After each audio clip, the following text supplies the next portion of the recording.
Hey, buddy. What's going on, man? So look, I want to verify this. Broadcasting? Yep. Broadcasting. Fucking recording. I know, I see that.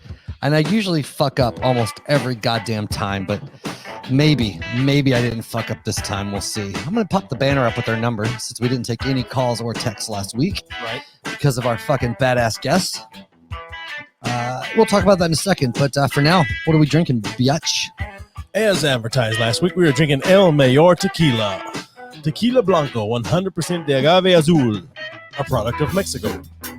Premium tequila, it says, hand-harvested mature agave. Nice. Over 4 generations, we have been perfecting the art and craft of growing agave and distilling tequila. I am not reading the rest of it. That's fine. We've actually done tequila more than I thought we would when we started this podcast. God damn, dude, that's all device. But this looks good. So I'm gonna let you do the honors since you bought it. All right. I brought some lime in here, some lime juice, because I like a little lime with my tequila. Oh, sweet, I do too. But I really like a salted rim, but who doesn't like a salted rim? That's like post gym fucking salad tossing right That's there. right. A little salt on the rim. So let's fire it up, dude. Cheers. Cheers. Which I gotta try neat before Yeah. we can do the lemon. It's not bad tequila. I don't know. It's a little sweet. A little bit. Yeah, I like it. Give me a little oomph. What the after you just fucking squirted? I quit squeezing with the tequila. It was like, I'm not done. I never knew you were a squirter. Good Lord. So, but before we get rolling, in, I have something. I have the alcohol for next week. Sure. Yes, you do. And it is a New Year's episode. Yes, it is. So I guess, and as of right now, we're planning on it being our yearly award show. Yeah, so you're gonna I got something special for the new year, buddy. Yeah, I know what you said it was, but then you said no, I'm just kidding. Yeah, no, I seriously considered some Goldschlager to ring in the new year, but that would have just been mean for everybody. Well, so you did bring Fireball. I did, but this is a Christmas present / New Year's special because I thought it's another year gone by, and right. We're cranking it. I mean, we're what 70. This is 74 episodes strong, nonstop.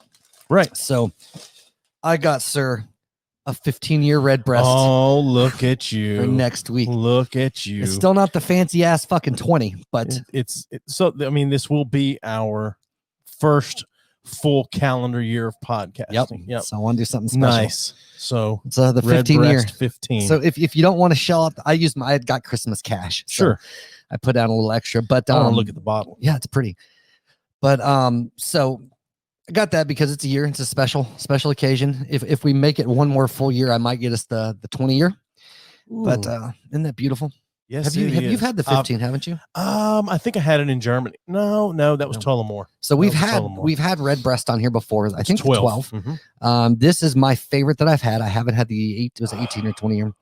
And so I want to do something special for you. No, you're not touching it. So if you're out there and you're watching and you like whiskey, you don't have to spring for the 15. It's a little pricier, but just drink some Redbreast with us because they're fucking great whiskeys all the way across the board. They're probably my favorite Irish whiskeys as a whole.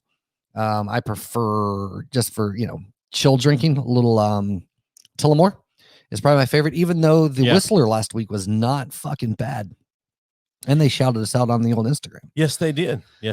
So Whistler was good. It was fantastic. I almost got into it for Christmas here because you left it here, but I went with moonshine. Honestly. Yeah, I need to take it to work because I drink a lot of whiskey at work.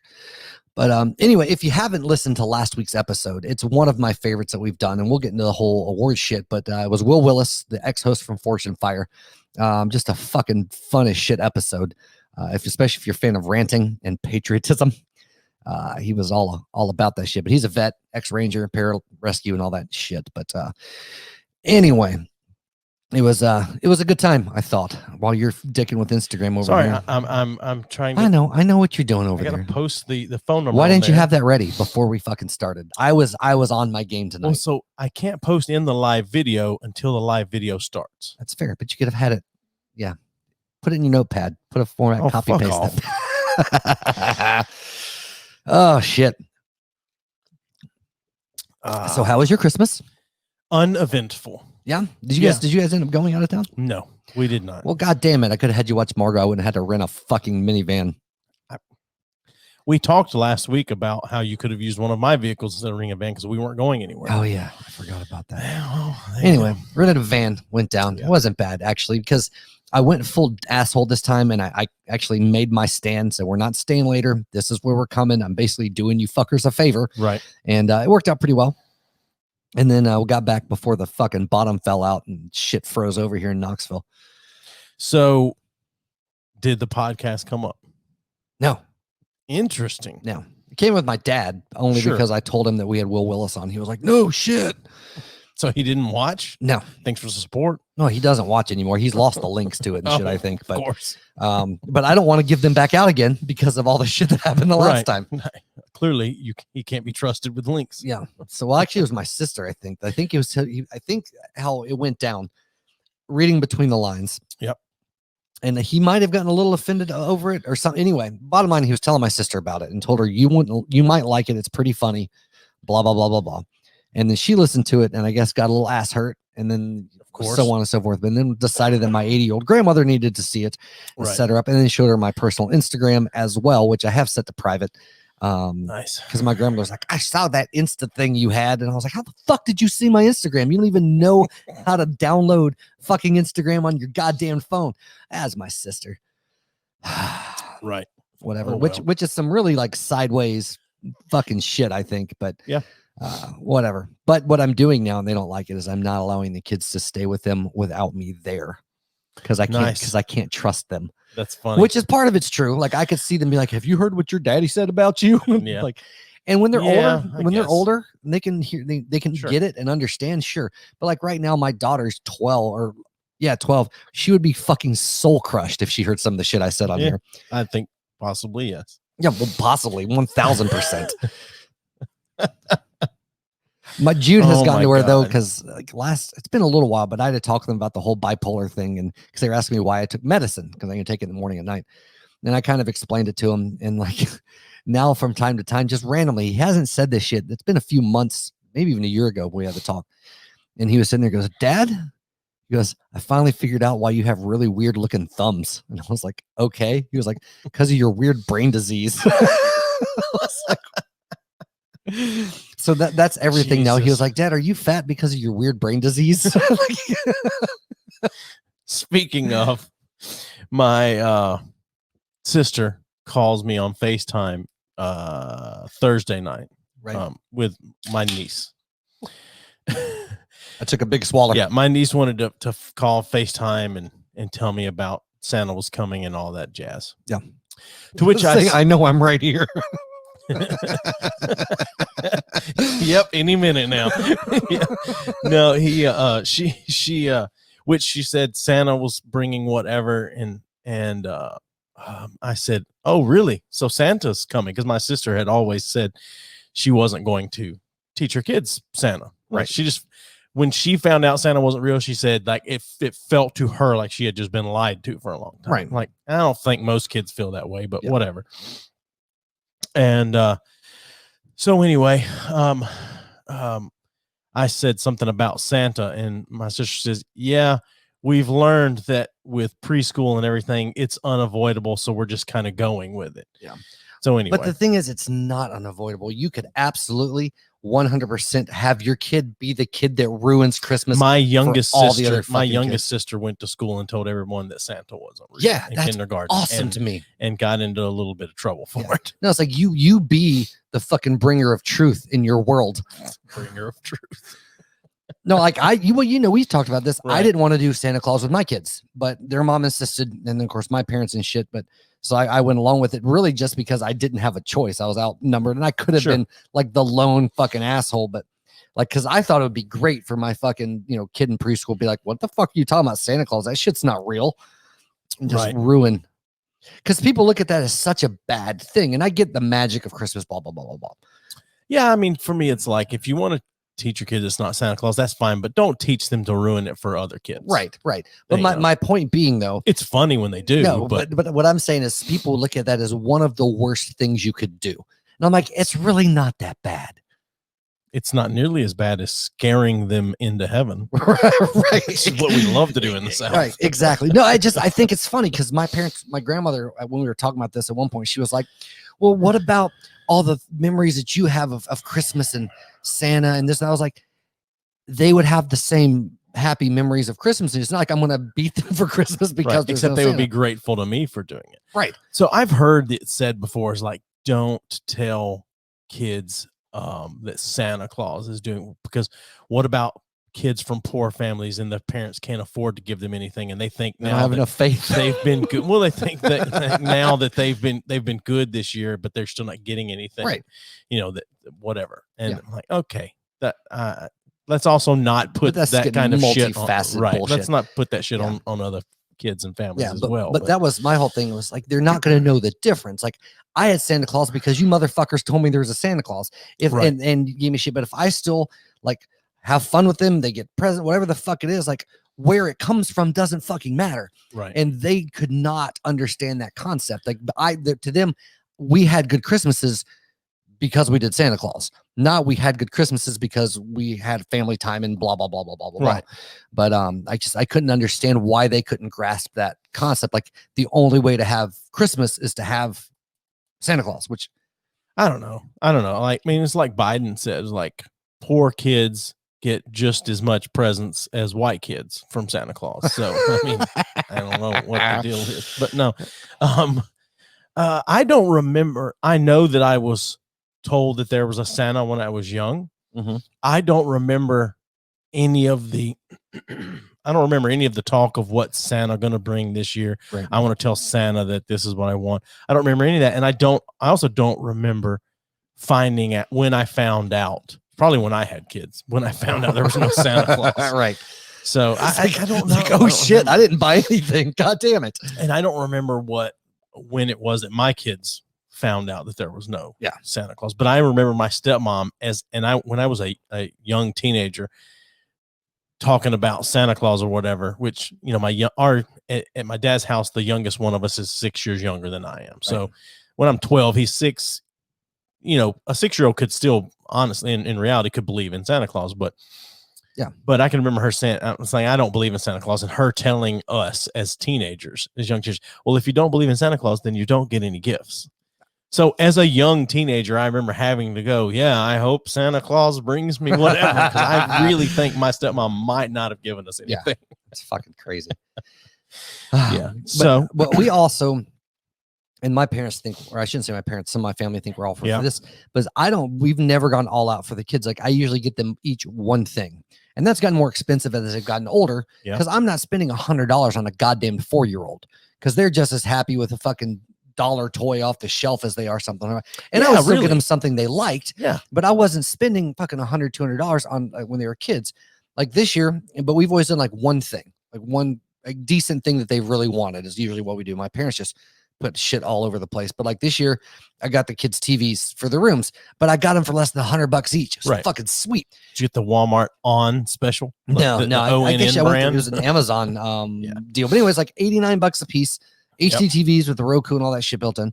And so I was like, I got it for under $200 for both fucking kids. And Eli, I think we did 150 on just because he wanted some music shit. But regardless, and my parents like, you only got them one thing. I'm like, how much shit do they fucking need?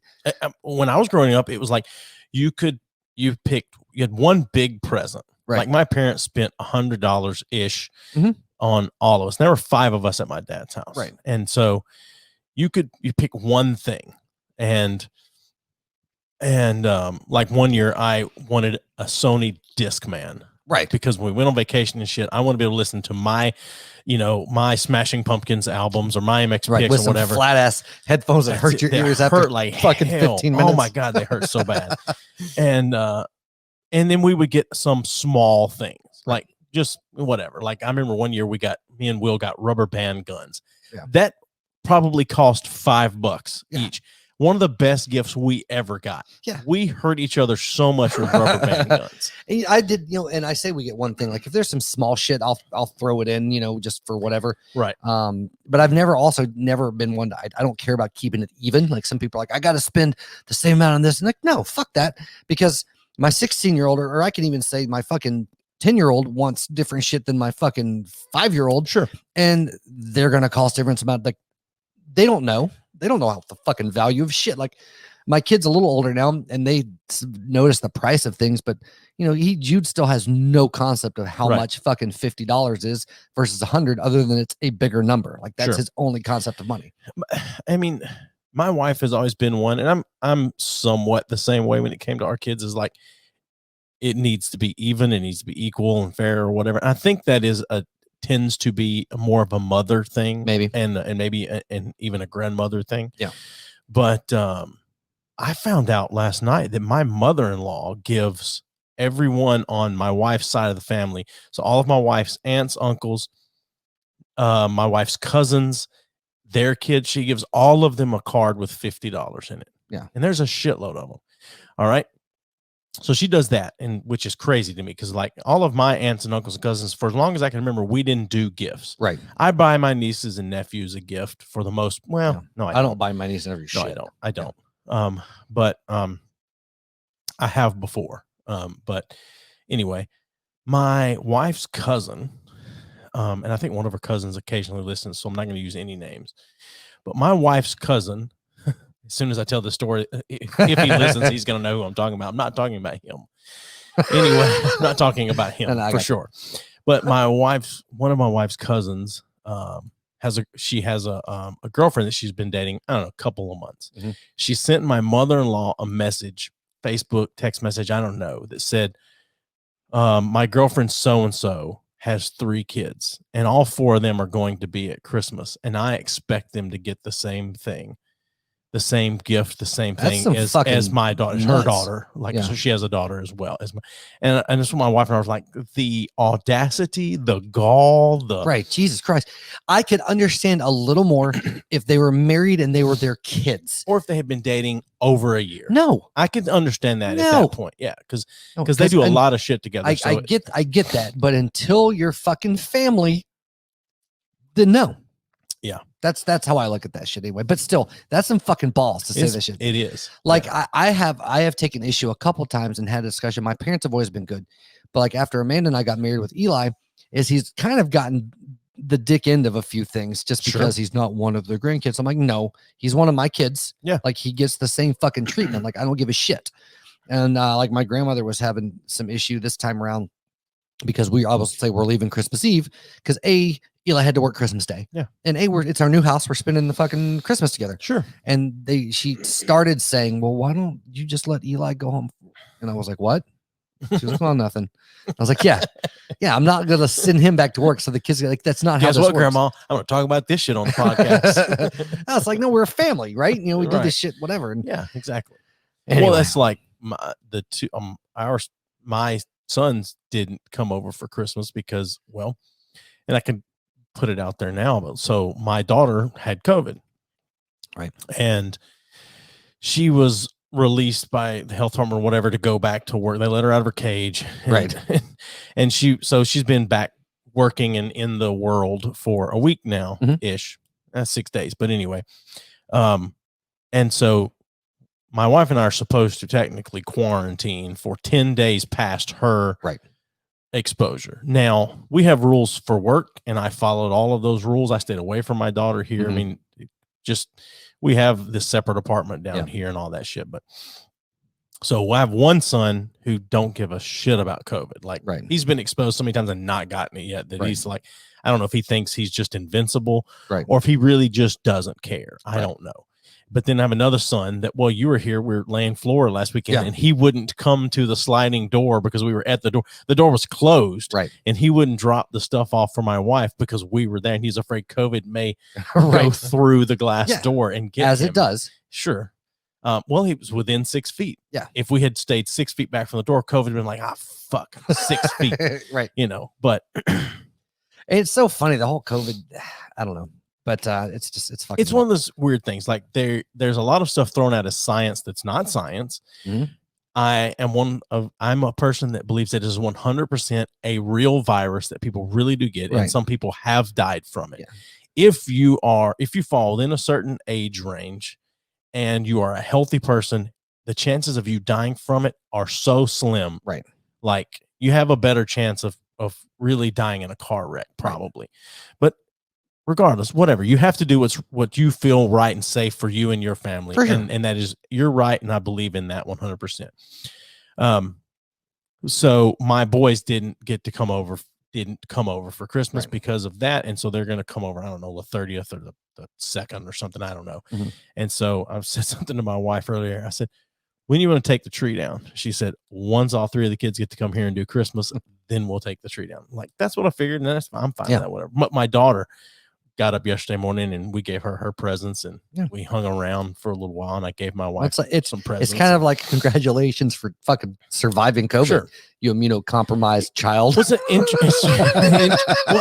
and the crazy thing about it is it didn't affect her as much as most people would have thought. But she did get sick as fuck. She was sick for as far as feeling bad and being run down for 2 days. She was definitely run down. Well, she's about as run down as she is when she gets the flu. But last Saturday when we recorded, her throat, that was the worst day of it. Was 2 Saturdays ago. Yeah. Her throat was hurting so bad. She was just sitting in her bedroom floor crying. Like she couldn't eat, drink, anything. Her throat was hurting so bad. And that Friday, Saturday, and part of the day Sunday was the worst of it for her. And it was right smack in the middle of the 14 days. Yeah. And like, as soon as her throat quit hurting overnight, the next day she was like 100% back to normal. Right. And then she had 6 days. She had to quarantine herself still, but it's weird though, because that's the fucking thing about it is, I don't know if it's a difference in strain. Again, I'm not a fucking doctor, but how differently it affects different people in their bodies. And you're right. Like the vast majority of people don't fucking die from it outside of a certain demographic, but some people get super fucking sick for a really long time. And like my mom got it. She's missing a piece of a fucking lung and she was good in like 2 days. And she was like, I was tired and I couldn't taste nothing. Like that was the extent of it. My dad was pretty fucking sick when he got his, but he also has like, severely compromised immune system and all that shit. But one of my favorite things, by the way, about doing this live now is when you see somebody pop on for like maybe 2 minutes and they're like, yeah, fuck this. And they click back off again. It's great. You can kind of see that on Instagram as well. Yeah. But it actually tells you who popped on. Right. And then when you see that number go away, it's like, oh yeah, fuck you, Don. Right. So I was trying to tally up. That one on there is probably Amanda. She usually watches. I assumed it was that or it was me. Oh, no. Amanda hasn't joined on here yet. No. So she didn't give a shit about us tonight. She doesn't. Who's listening? Shout out on the fucking goddamn No one Instagram. is right now. Oh, yeah? No one. Oh, that's you. Yes, that's me. Because you monitor this shit. Yeah. So Don was on. Troy or Trevor 1 was on. I'm going to assume it was I'm going to assume it was Trevor just because, I mean, with Troy being in Nashville, I mean, his life is just blowing up right now. So, I mean, it's just... Which was a shame because we were going to have him on as a guest tonight and it was going to be the bomb. Like, I was stoked about it. And when he had to cancel, I reached out immediately to Trevor because Trevor wanted to do an end of the year episode with us, but the way we've already got things booked in advance, we just couldn't do an end of the year. Yeah. And I reached out to him today and he was like, man, I already have plans with my fiance and her family, so I can't do it tonight. So, it's all right. Whatever. Anybody that is watching, which is probably no one, but it's no one in Nashville that has AT&T fucking internet. Anyone that is watching, if you got a funny Christmas story, whether it happened this year or whatever, you want to call in and tell us a story. We'll tell you if it's funny or not. So, we'll evaluate. Yeah. So anyway, I was trying to tally up while you were talking a minute ago how many people in my family. I am over 20 people that have had COVID. Jesus Christ. It's insane. But bunch of anti-mask that's fuckers. Between for sure. That's between my family and my wife's family. So anyway, yeah, I'm at like 1, 2, 3, 4, 5, 6, like 7. Oh yeah. Well, no, because like my sister, 3 of her kids, my mom and dad, and probably my grandmother, she wouldn't go get tested, but she was sick and like almost died. Well, my dad didn't get tested. And he says the doctor told him he probably didn't have it, but my stepmom had it. Yeah. And he was there and he told me, he's like, I just had a runny nose and the sniffles for a couple of days. And I talked to my sister said, he lied to you. He had a fever and stayed home from work for like 4 days. I'm like, okay. So he probably had COVID. Yeah. So whatever. But your dad's a stubborn motherfucker though, in all fairness. Yeah. I mean, he, what was it? He almost cut his thumb off one time using a router table for cutting trim for his house, and it did something, whatever, and he made himself a plaster cast to go around his thumb and rather than go to the doctor. Right. Amanda gets pissed at me most of the time because I refuse to go to the doctor. I'm kind of the same way about something. But I've told her I have an appointment coming up, and she's made me promise to mention a couple things. So yeah. I like my severe fucking memory issues and verbalizing words from the multiple dick in your mouth syndrome. Yeah, dick in my mouth syndrome. Well, we were talking about it, and really, I mean, I've never been like an eloquent person. I'm not putting it that way, but I didn't get tongue-tied quite as much as I do now.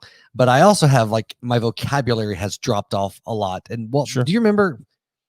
We weren't around each other that much because we were doing the podcast yet. But when I was working, no, we weren't around each other at all because I was living at home. Anyway, we're in Fayetteville.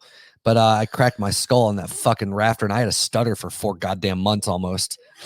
Like not a severe stutter, but enough of one. And since then, like I have issues remembering fucking vocabulary words sometimes. And my short-term memory, of course, is shit. Like if I don't remember something, it's fucking. Have you ever had a lumbar puncture to check the pressure in your brain? No, I didn't think so. No, but I'm supposed to talk to him about that shit because my memory issues are getting worse. Like Amanda and I can have a conversation like a day ago, and I won't remember. I get like it never fucking happened in my mind. I have some of that stuff sometimes, but it's mostly little things that my wife mentions in passing in a conversation. That, oh no, for me, it's like she says it, and I'm like, that didn't sound important, so I don't file it away in my mind. No, this could be like we'll be scrolling through finding something to watch. I'll be like, oh, we've been talking about watching that movie. We should totally watch that. She's like, we watched that fucking a month ago. I'm like, what are you talking about? We have not watched that fucking movie. She's like, no, we sat down, we watched this. And I still like, I can be like, I have to trust her, but I'm like, maybe she's just fucking with me. I don't know. But like legitimately, I don't remember at all watching a 2.5 goddamn hour movie. Right. Like not a fucking scene of it. We can sit and watch the preview. And I'm like, I don't remember that. So there's some problems there. That's funny. But I mean, I've also had close to 10 concussions in the last 8 years. So. Oh yeah, I forgot about your one wheel thing. Yeah. I don't hear a lot about the one wheel anymore. It's fucking removed. I don't travel anymore, and my neighborhood sucks to ride it in. So I'm hoping I can get back out on it. I was thinking about selling it just because it's just sitting in the closet, and then got on like Craigslist and shit to look for the if there's any going. And there's like all these college students. There were fucking hundreds of one wheels on sale for kids trying to make money. I was like, wow, not going to do any good now. Yeah.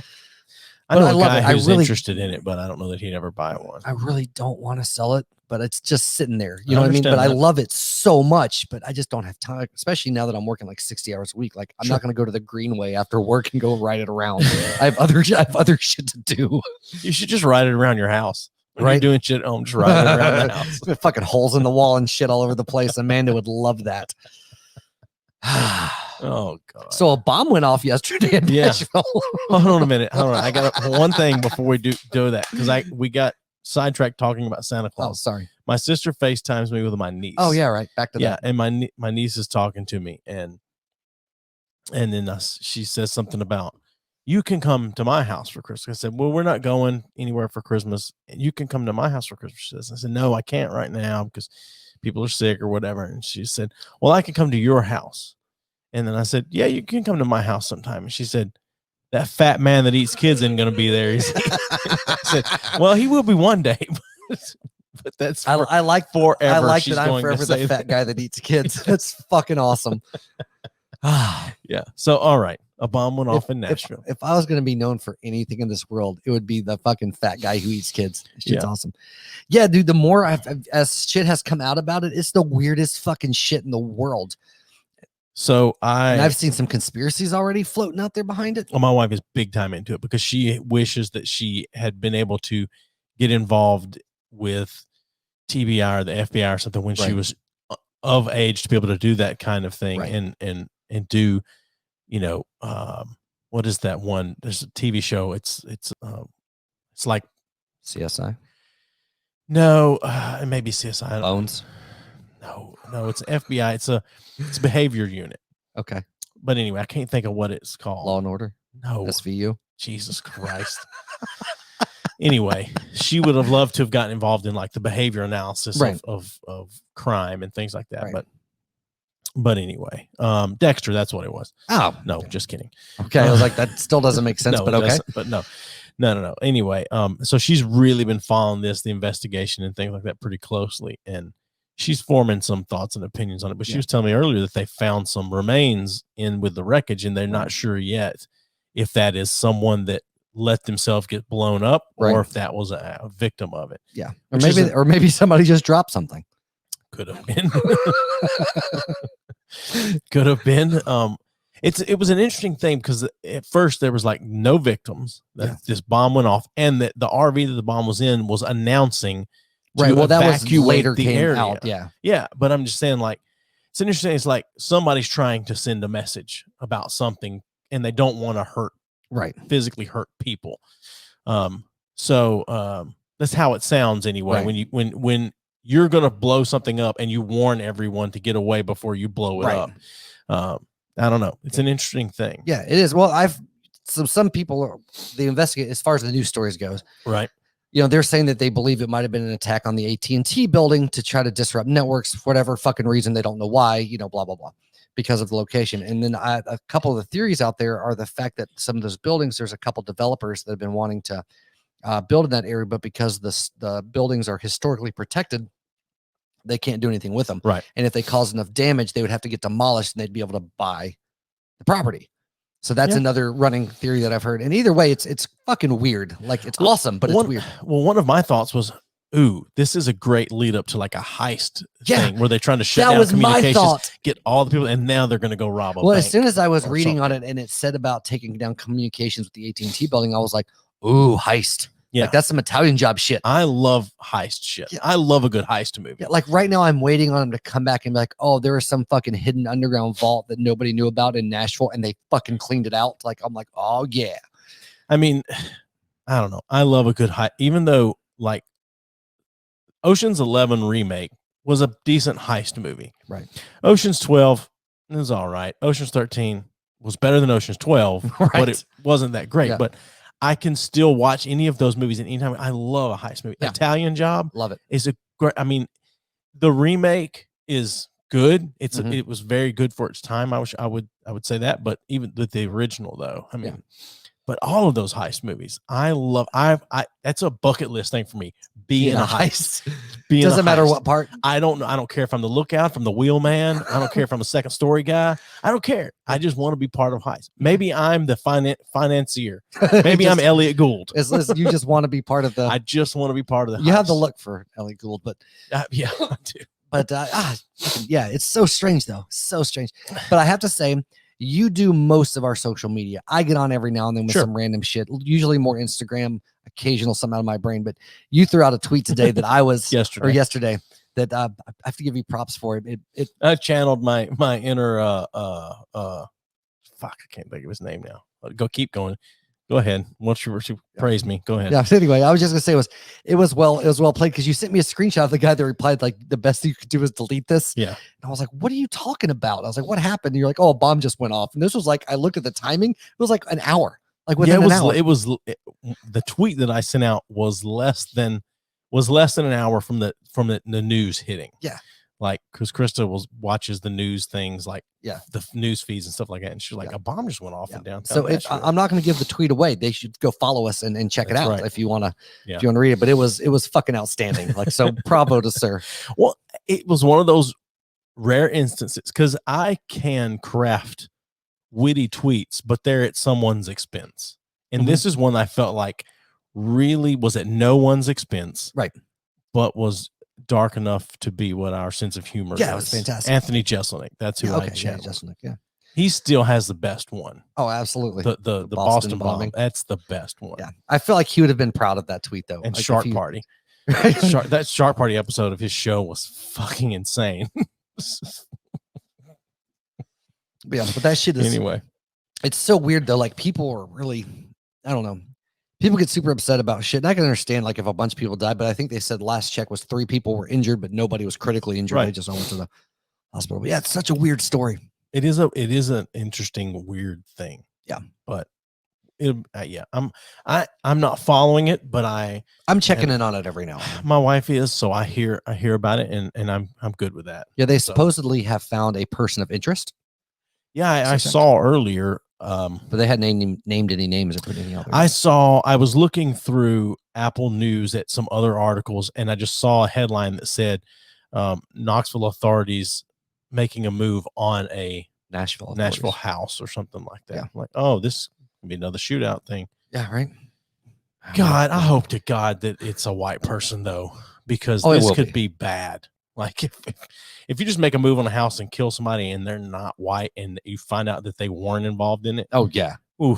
Yeah. So yeah. But I don't know, whatever. Oh, white people do crazy crimes like this. We're the bulk. White people are the bulk of the crazy, like, holy shit. It's almost immediately I can tell you that was if it's a holy shit crime or a what the fuck is wrong with this person, it's a white guy. Absolutely. Absolutely. Although I will say I saw this article and read for 20 minutes before I just said, Jesus Christ, how long is this article? And I quit reading. That the most prolific serial killer that was never caught, he turned himself in recently, can't remember his name, was a black guy. Right. And he said that the way he got away with it was for so long was because he killed insignificant people, mostly minorities, because no real investigation would have been put into it. And he would kill these people and then go off. And he was very good artistically. He was very good. And he would draw these pictures of his victims after he killed them or whatever. So those were his trophies instead of taking. I guess so. I guess so. So they weren't exactly 100% sure to believe whether he did. And he was like, all right, well, these are the people you know about. Right. These unsolved crimes that eventually these people all over the country just gave up on. He's like, here's someone you don't know about. And he drew this person, and then they look into it, and that's a crime that they never solved or whatever. Oh, shit. Had no clue. And there's no way he would have known. Right. And he still from memory. And this had been like 30 or 40 years since some of this shit had happened. Right. He still drew out these people and names and things like that. To me, serial killers are so fucking fascinating. Just the way they're very interesting thing. And what brings a lot of them down is like a lot of them. It's such a weird thing, right? Because I haven't done an excessive amount of research, but I've watched a good bit of shit and read a good bit of shit. And a lot of them have like this intrinsic desire to be stopped. Like they're cold and they're heartless and they're ruthless, but part of them is like, I don't want it. I'm a monster. I don't want to do this anymore. It's like that little whatever.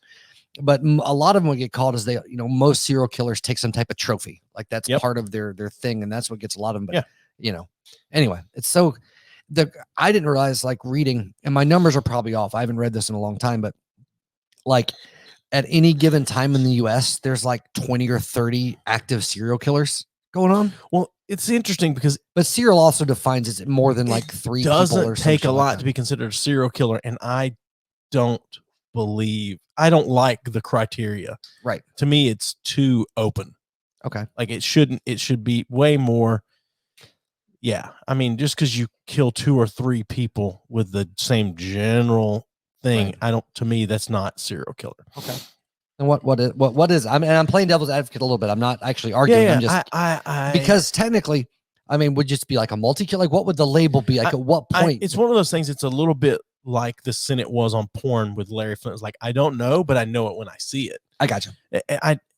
To me, just because 2 or 3 people in this community show up dead in the same couple of months, whatever, doesn't mean we have a serial killer. Okay. And just because you kill, because maybe these people all, in some weird way, you felt as though they had wronged you in one way. Because a lot of times serial killers aren't killing people that have wronged them. They're they just see somebody, they get fixated on that person, and they kill them. There's usually motivation behind it, like whether it's they see their parent or some shit like that. But I'm just saying, like, it's not that person's not wronged them in any way. Like, there's no way to tie them to them other than whatever they fixated on. Wrong. Yeah, right. I got you. But I mean, you could had gotten your AT&T service cut off and fucking blow up the AT&T building. I mean, that doesn't, whatever. Anyway, it's, to me, it needs to be more than 2 or 3 people. But you're a numbers guy. So if you had to put all other criteria aside, a number qualification on a serial killer, what would that number be? 5. I was thinking the same thing. 5. Hell yeah, 5. Because up until then, whatever. Yeah. It's like you're not a compulsive masturbator till it's like over 3 times in a day. Sure. Then it starts being a little compulsive. Yeah. 3 times a day is breakfast, lunch, dinner, baby. Yes. And a fourth for latezies. Yeah, I mean, 5. And I don't know. I don't have an idea of how soon after another it needs to be, because what and I've read some of the studies where they say, like, when you decide you're going to kill somebody, that can take 1 to 2 years from the decision to kill The them first time. to actually carry it out the first time. That the second time can take, like, I can't remember if it's like between 3 and 12 months or 6 and 12 months, something like that. Right. And then after that, it's like 3 weeks. Yeah. And then it's just. But some guys also, I mean, it's like they stop because they kind of scratch an itch. Yep. And then it takes a while for that itch builds back up again, and then they act again. It just depends on the there's obviously personality. There's all kinds of fucking variables that go into that shit. But it's fucking fascinating as shit, man. It really is. Like, I don't know. Like, it really fucking interests me. This is an interesting topic for a Christmas episode. Well, whatever. Sure. Yeah, I think 5. I think, I would agree. I think 5. Because up until then, maybe it's just it's a hobby. It's not a full-time occupation. That's when it becomes serial. Yeah. Oh God. All I know is I killed me some fucking cornflakes last night. Cornflakes, really? Yeah. Graduated from the Fruity Pebbles. Nah, I just had some Fruity Pebbles cornflakes yesterday evening because I wanted something sweet. Yeah. Yeah. Oh God. So serial killers. Yeah. Yeah. I actually there's one, and I can't remember the fucking guy's name. I'm gonna have to look. He's supposed to be one of the most evil serial killers of all time. And he was a dude. Fuck, I can see his picture. I have to look him up. But he was supposedly, in his interviews, he just did it because he hated he would been like severely raped and like abused and shit as a kid. And his whole philosophy is he wanted to inflict as much pain on other people as he'd had inflicted on him. And it was all like fucking, oh dude, it was brutal. Brutal, the shit that he did. Really? And I'm gonna have to find his name now. It's not like a well-known one like Ed Gein or anyone. He's a little well-known if you know about serial killers, but Sure. not like, Ted Bundy or any of those. Yeah. Ted Bundy is an interesting case. Yeah. Like, especially if you go and watch like the docuseries, whatever that was on Netflix, where the guy that had interviewed him for so long while he was in jail. I've watched some of that, and it looked the sexy High School Musical kid that grew up. Oh, yeah. He did Zac Efron. Zac Efron. He did that sounded like the sexy High School Musical kid. Sure. Yeah. Anyway, he did that the movie where he played Ted Bundy, Yes. which I haven't seen. It looked pretty good though. I didn't watch that. No, I'm more interested in the docuseries type stuff rather than the biopics when it comes to serial killers. I hate when you say it like biopic, and you know this. What is it called? Biopic. I think it's tomato. I think that's one of those things, because I hear more people say biopic than biopic. Well, then you know a lot of fucking stupid people. Whatever. So you were about to say something else? I don't remember what I was about to say. Fucking goddamn. Oh, just Christmas. Was there anything interesting happen with your family stuff? Not really, but I did. When I took the rental car back yesterday morning, it was Christmas Day. Dude, it was like a fucking apocalypse on the interstate. It was amazing to me. Because of the snow? Oh, yeah, dude. 30 cars at least between here and Alcoa. Like off the road? Yeah. Off the road, medians broke off the side of the road. Nose still in the fucking shit. I was like, the fuck is wrong with people, man? Like, snow is fun though if you've got like a 4-wheel-drive vehicle with analog brakes and shit like that. It's fun. But none of that matters if it's ice. I understand that, but 4-wheel drive is getting pretty damn good. And analog brakes also on ice. You're not gonna slide as much. But regardless. But still, you can't stop something moving on ice without a given amount of time. And that's that's the issue people have down here is you either have people from up north, they're like, I'm fucking driving the snow. I got a fucking truck. I've done it forever. It's like, God damn it, it's not fluffy fucking snow. You can throw in tire chains on. It's ice. And then you get the young kids in their 4-wheel drive truck. Like, I got a 4-wheel drive truck, man. I just go, it's like, no, you fucking can't because it's ice. But if you know what you're doing, you can. You can't drive fast on it. No, you can't. That's what I'm saying. They feel like they can drive normal fucking speeds. No, you can't do that. Like I've driven in almost every imaginable weather condition and snow, ice, whatever, just being in Alaska, being here. And you're old enough, you've driven in a variety, especially here in the South. Yep. And if you slow and you know how to do it, it's not bad. I'm not saying that, but it's surprising to me how many people can't fucking drive in snow or ice. Yeah, it is. When I had to pick my daughter up Thursday night from work, and bring her home, because I just concerned of not ever having driven in it and not having 4-wheel drive in a rear-wheel drive vehicle. Like, it's a recipe for disaster. Yeah. And so I have 4-wheel drive and snow mode and all that shit. So I went to pick her up and I come home, and it's like 7:30 at night, and we're pulling up. As you come up into the neighborhood, you make that turn onto our road, and there's no other cars on the road, no one parked on the road or anything. As we make that turn on the road, I just give it a little gas just to kind of break it loose just a little bit, have a little bit of fun with it. And my daughter goes, "Oh my God, I thought we were dying." I know what I'm doing. That's fine. Yeah. No, I'm not. There's a speed bump up ahead. If I get going too much, I'll hit that. No, I'm just talking about people in general that go out and drive, and it's just you get on the interstate, and they're still doing 70, 75 miles an hour, and there's snow and ice. Yeah, it's stupid. Yeah, especially in the South, because that shit is so icy usually. And but anyway, just like I said, a massive amount of cars. I'm like, fuck is wrong with people? Well, they couldn't salt the roads around here too, because it rains leading up to the snow, so you can't salt the roads. But again, like there are a couple spots I still slid, but I've been driving a long time. Like I know I need to start slowing down way back here. There. And it's much better if you just let off the gas and let the car slow itself down rather than hit the brakes. Right. And hey, this on-ramp, because it's elevated, is more likely to be frozen than the interstate I just came off of. So I'm going to go really slow, as opposed to, it's fine. And fucking hit that shit and go around. If you go under an overpass and it's not getting any sun, so there's no melting to it at all. Anyway, it blows my mind how many cars. It looked like a fucking apocalypse. So just broken shit down everywhere.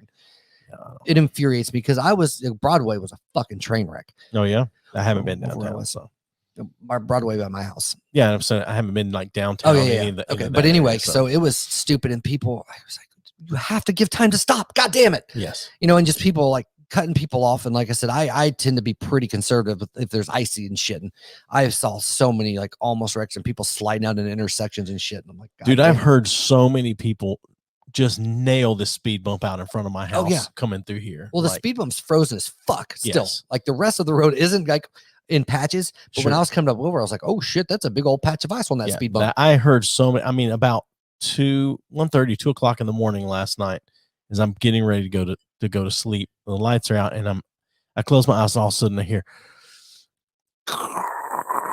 and you can hear the people coming. They're not driving over in the lanes that have been they're driving on the snowy part of it or whatever, the icy part, and then also just wham, wham, and they just nail that speed bump. Well, right in front of your house too. It's kind of on that hill. It's still slick right now. Like when I came in, I was like, oh shit, there's some ice there, because it sneaks up on you. But well, my daughter's driving home from work tonight, so we'll see how well that works. So I don't know. I don't know. I just don't understand the stupidity of people killing. And I get, if you're a young kid, your first time driving, like you might make some mistakes, sure. But when it's not like 40 young kids that have never driven on snow just out the road. Oh my God. And like, how bad would that suck too? Because it got so cold so fast. Like to be on the middle of 640 and then the median. Yeah, it was like 12 degrees when I got ready to go to bed last night. It was really cold. Yeah. But anyway, it was just I enjoy it because I can picture what happened in my brain as I'm the look on their by. faces. Oh yeah, and it makes me so happy. It makes me angry because I'm like, you are the assholes that cause wrecks and fuck my day up. But after it happens, I'm still like, oh, okay. I hate it. I don't mind it as much as long as I don't get hit or I'm not in the accident. If you slow traffic down, whatever, I'll get off the interstate and go another route or whatever. But when someone that's the worst part, though, is when it's like that and they don't stop soon enough and they slide into you. Even if it does no damage, the fact that I now have to get out of my car and look and see the damage or whatever is like, fucking slow down sooner, man. One of the biggest asshole moments of my life, and I don't feel bad about it, but every now and then I'm like, maybe I should have checked to see if they weren't dead. Is I was going down, I think it was between Chattanooga and here. Or anyway, it was down between cities on I-40. And some dude in a little white fucking Mercedes, not even a nice little coupe, it was a 4-door, was driving like a fucking asshole. Was like, came up and I could see my rear mirror, you could see lane change, came up right on my ass. And because there was a car coming and shot around me, like this guy slammed on his brakes, cut me the fuck off, then cut off a semi truck and was just driving like a fucking asshole. and got up. It wasn't 2 miles, maybe 5 miles up the road under a bridge. Fucking Mercedes was in a ditch, smoking, fucking hazards flashing. He had fucking spun right under an overpass and was off the road. I didn't even slow down. I just laughed to myself and kept on fucking driving. And usually if I've seen a couple wrecks, I'll stop and try to help, whatever, because this is obviously just happened. I didn't even fucking pick up a phone. I was like, you fucking asshole, and just kept on going. I can remember, and anyone that's watching, if you've got a funny snow driving story, don't call me. No, I don't call you. No, call me. Call me. No, call. Yeah. Anyway, I can remember I was 10 or 10 years ago or more, maybe. You remember one, and you may have still been stationed somewhere else. Like, I'm not sure, but it was all of a sudden one night, and it was right before Christmas because we had been in Nashville shopping. This is like pre-explosion, and just pre-Nashville flood too. Actually, Nashville just can't catch a break, can it? Well, if only it would have been flooding when the bomb went off, it would have could have like wet the fuse and right. It would have saved a parking garage. Could have, yeah. No, it just all of a sudden just started dumping snow. Yeah, like, and it was like that kind of snow. Snowing so hard you can't see in front of you, and so you're doing 30 miles an hour on the interstate, right, on 65, and all of a sudden this car comes flying by. And then the next thing I know, I see strobe lights, and it's this car just going down the interstate, across the median, up onto the other side, and then down. And I start slowing down, thinking, "Fuck, I gotta check on these people right now." And then I see another car on the other way stop, and I'm like, "Yeah, I'm free. I don't have to stop anymore. I'm out." See, that's like I said, that's better than me. If somebody drives like an asshole and that happens, I'm like, I don't care. Fuck you. Fuck you. I'm a better person than you. You are. I mean, I've seen some shit, and I've gone out. Like I was driving up on the ridge between Shelbyville and Fayetteville, saw a tractor trailer turn over and climbed up and fucking helped the people out and shit. And I had another guy was raining and wasn't driving like a dick, but lost control, hit a pole, fucking helped pull him. That's why I was stopping. If you're intentionally doing some shit that's going to get you fucked up, you're on your own. Yeah. You're on your own. No sympathy. I don't have any sympathy for it, but again, you're a better person than I don't have any sympathy for it. My initial thought is there could be someone else in that car that's not an asshole. Yeah. So you're an asshole by association. Like I said, man, when that person spun out and hit, like I was like, they might be dead. And I was like, you know what? I don't care. If they're dead, what can I do? I'm not Jesus. I'm not Santa Claus. Yeah. Last time I thought I was Jesus, I ended up in the hospital. So not going down that road again. I'm a golden God. Oh God. Well, you want to take a break? Yeah, I could use a cigarette. Okay. Let's take a quick break and then we'll be right back. All right. Hey, everybody. We'd like to take a minute to tell you about a really cool podcasting app called Stitcher Premium. Yeah, Stitcher Premium is, like you said, a free app, and they've got everything you could look for: true crime, comedy, pop culture, The Office ladies. I think Conan O'Brien's podcast is on there. There's lots of things on there. And archives of all those things. Oh, yeah. And smart lists. Yeah, the smart lists. That's what I was about to say, you fuck. Smart lists basically will watch what you're listening to, or listen to what you're listening to, use some fancy algorithms, and make recommendations on shit that you already like. Yeah, so if you go to Stitcher.com/premium and use the code B3F, you can get a month free. So it's $4.99 a month, or $34.99 if you pay for a full year. But use the code B3F and you'll get a free month. Check it out. And we are back. We had a comment while we were gone. Why y'all on break every time I decide to tune in? Because, why are you tuning in late, Trevor? Yeah, why are you tuning in late, Trevor? God damn it. Yeah, why are you tuning in late, Trevor? Why is he not on his game? Like, he should be glued to this fucking screen. Well, I mean, he's supposed to be hanging out with his fiance. Yeah, because he turned us down for a guest. Oh, happy Kwanzaa, by the way. Yeah, happy Kwanzaa. I know, that's the thing. Like, Troy was supposed to be on here with us to celebrate Kwanzaa, and he's not. It was going to be an epic Kwanzaa episode. Yeah, so I don't know. I'm checking some shit. No, yeah, I'm going to. I can't believe I'm a little sad that I guess he doesn't have cell service because of AT&T. I was going to say, I'm sorry, Troy hasn't even called in. He usually busts their balls. So just put a little comment on his comment back to him. Just why are you I'm gonna show that comment right there. Why are you joining? Right. Why are you joining late, Trevor? Right. I can't type shit. Damn it. I can't type. See, this is what costs us guests right here is we can't multitask. Well, we got to get maybe a couple people in, or at least one person in to help us out with something. Yeah, we do. Somebody to do this in real time. So, I should have just I put it on all of the socials instead of just the YouTube there for him. But nice. No. Oh well. So this week, I don't remember. Oh yeah, you said Monday you had a morning or fucking Tuesday story. morning. So it's no secret, my wife and I don't sleep in the same room. I sleep on the couch. Right. And I slept down here on that couch, and I'm bad about an alarm not waking me up Right. completely, just enough to hit snooze. Another thing that we have in common. Yes, I can hit snooze for over an hour and never know it. Mhm. And so when and I haven't done it in months now, sleep down here, I sleep on the couch and I put my phone over here. I do the same. So that I got to get up to get to it to turn it off. Right. So, but I've been sleeping upstairs because I sleep with the dogs, and this couch just does not work for me and the dogs. Right. And so my alarm goes under my pillow. Oh, no. It's under my pillow. That way it's right in my ear. No. And if I can reach it'll snooze. Sure. I do that still, but it's not as bad as if it were sitting right next to me. Okay. Not right in my ear. Well, I also turned my alarm to Song for the Dumped, which starts out with Ben Folds going, "What?" So he's yelling in my ear. And then the other alarm, I picked an MXPX song because I started getting used to Song for the Dumped. Okay. And I went with, which one is it? I was just going to tell you, Play It Loud. Okay.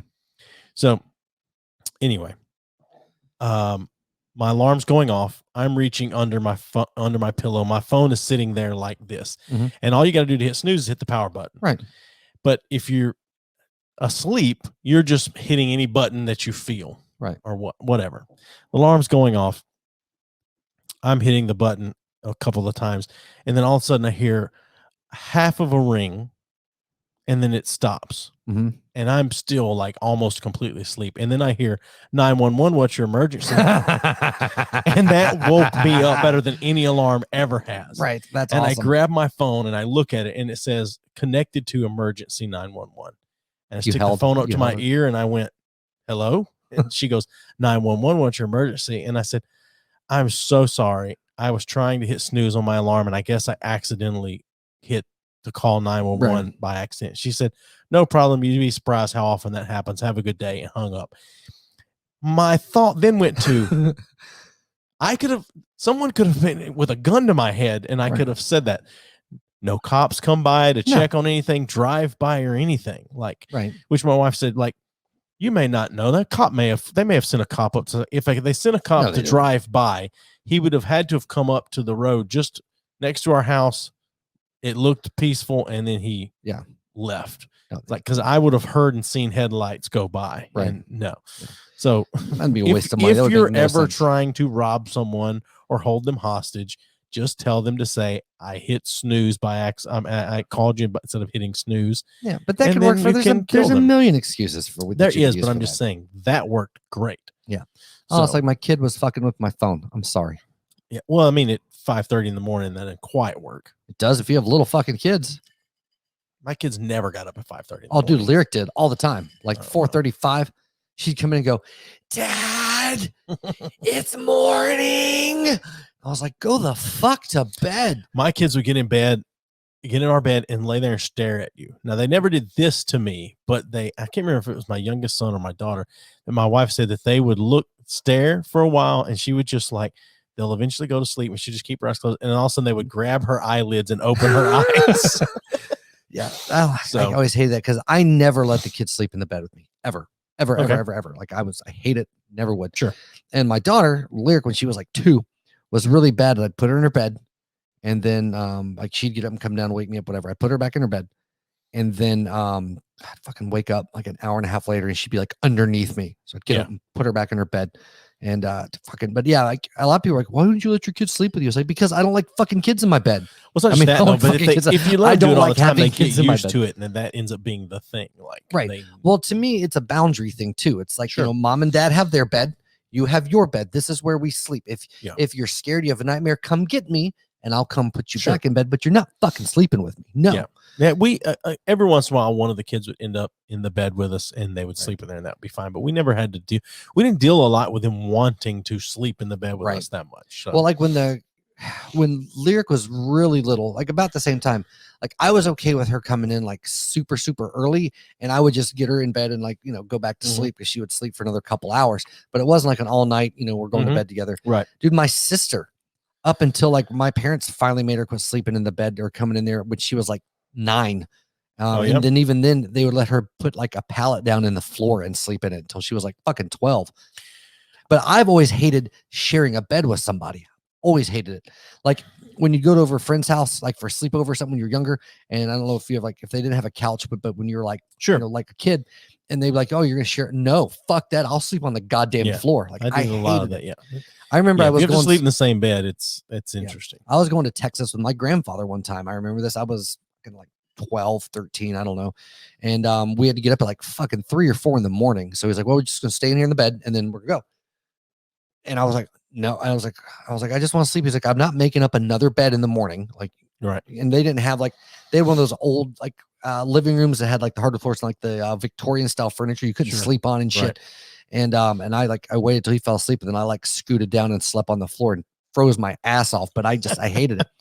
And that was even when after I got married the first time, I hated, like, Amanda and I finally, when I had enough money, I went into debt for it the first time, but I bought a king size bed. It's like, this is the greatest fucking thing ever. And even Amanda and I now, like, we'll like for a minute talk and be close, whatever. And then when it's time to go to fucking sleep, you're on your side of the bed, I'm on my side of the bed. Yeah. Like there's no fucking touching. Like, no. Really? Yeah. That doesn't bother me that much. But I also haven't slept in the bed with my wife like consistently in over a year. And that's just me. But I get mostly is because I get super fucking hot when I sleep. And I'm a furnace anyway. And so I've had more heat on my body.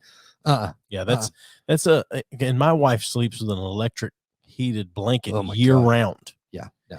And that is that's rough. And I have no problem like cuddling up and shit, but when I sleep, it's sleep. And the cool thing though is Amanda's understanding, because she's somewhat like that too. So she recognizes, it's not like, why don't you want to sleep close to me? It's like, no, I get it.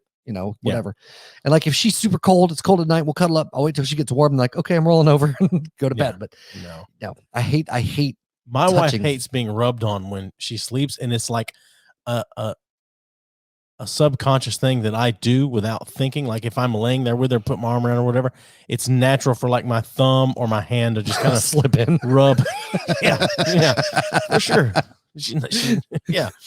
No, but it's just natural for if my arms around or whatever to just kind of do like this right here. And she's like, you've got to quit rubbing me. There's no way I can go to sleep if you continue doing that. So it's like, and it's like I said, we don't cuddle up and like try to, it's more like, hey, we'll cuddle up, be close, talk about the day, whatever the fuck else. And then it's like, okay, it's time to go to sleep. Day. Look at you. Right. I don't know. Mostly talking shit about our kids and how much we they do suck. over dinner. Right. Well, you can't talk as much shit about your kids, when they're 10 and in front of you. So I'll tell you, one of the best purchases I've made in a while. We Vibe. No, not the We Vibe. That's second best. No. TV trays. Dude, I bought TV trays because we eat in the living room anyway.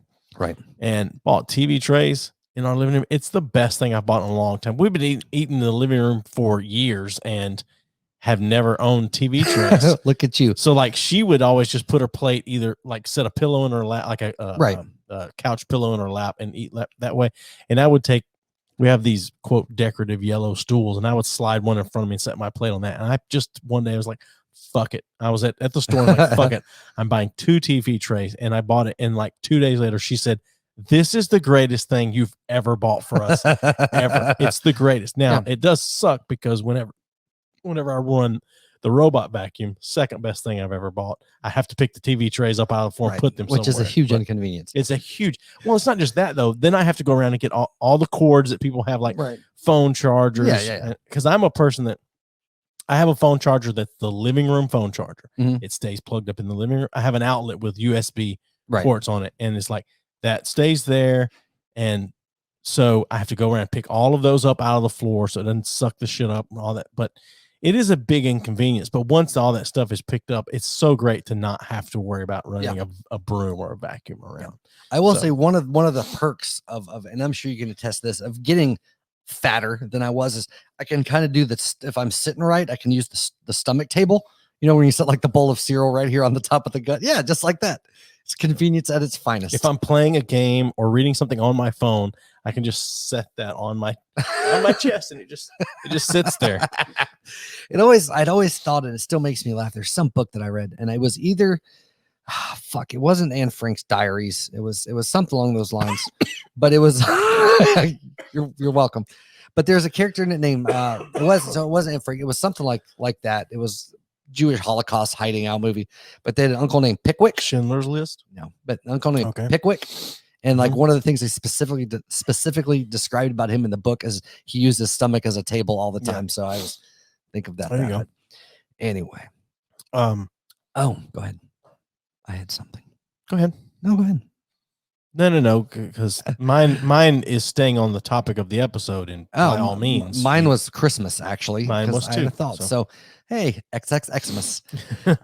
So I was thinking about it. My wife and I were laughing, is because I keep saying my wife. Everybody should know by now. It's fucking. I can say Amanda, but Amanda and I were talking about how like my aunt gives Christmas presents every year. She's the only one that buys shit for everybody. Yeah, and she's the worst gift giver if you're a kid. Like it's always some educational toy or like something you like a new jacket or gloves, and you're always like, as a kid, you're like, oh, and it's thoughtful like for your person, whatever the case. Do you remember getting the box that it's the right size for clothes, and you make sure you do that one last at Christmas? Oh yeah. And so it was that you're a kid and you're like, oh, it's a flannel shirt. But now that I'm an adult, her presents are the best presents. Last year, oh shit, I remember. Oh no, last year, because I was traveling a bunch, and she got me a Lands End jacket, fucking terrible brown jacket, but it matched every business travel thing that I had.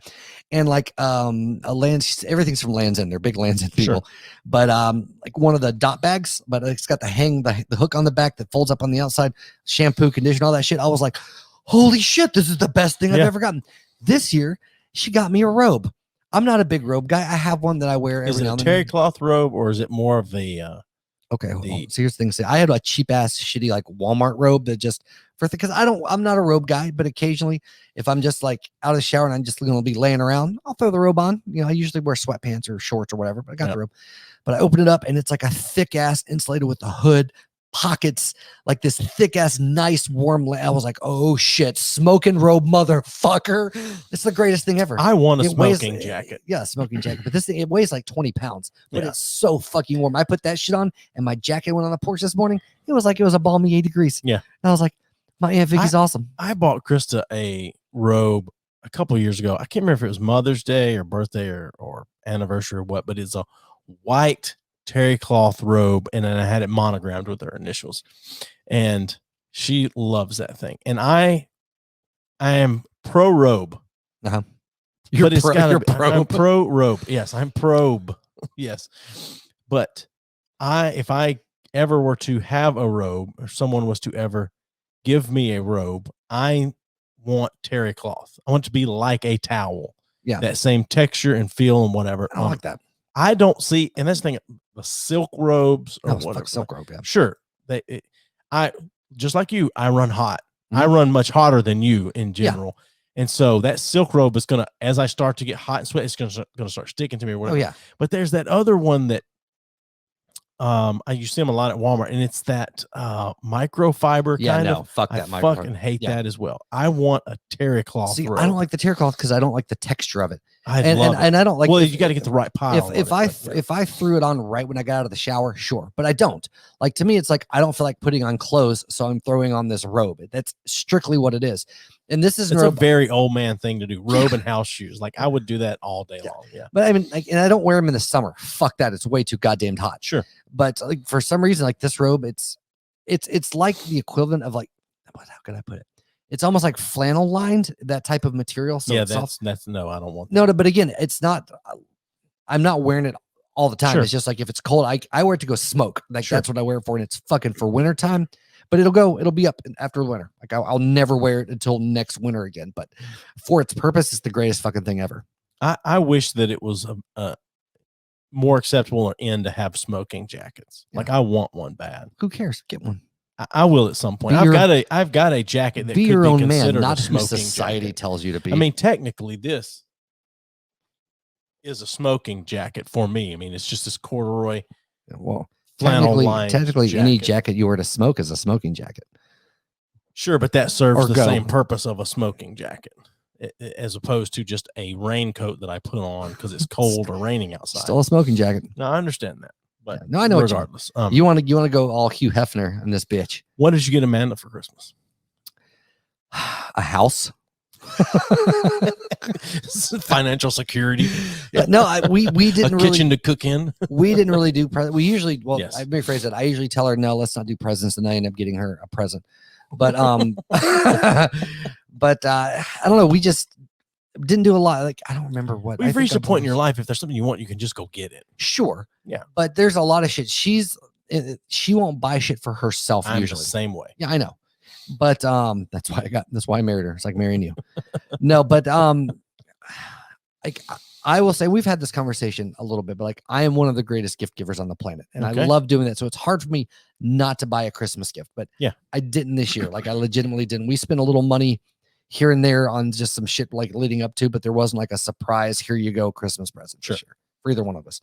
But that goes in line with that conversation we had talking. Like okay, like we're moving ahead now. Sure, but we could like do a lot more ahead and do some cool shit in a few years. Right. If we'll just like and by us, I mean, if I don't just spend money like I'm fucking hemorrhaging, so yeah, so, and plus, I'm looking motorcycle 2021. So, I got some plans there, but, this was probably my big one is put the money on the quarter sleeve, but she's up next. She's got some plans for more tattoos. So, but anyway, so yeah, we didn't do anything big. We, spent money on the kids, but this is the first year we've actually had money left at the end of the year. And it's like, holy shit, what do? We don't have to be like, we can't go anywhere because we can't buy gas.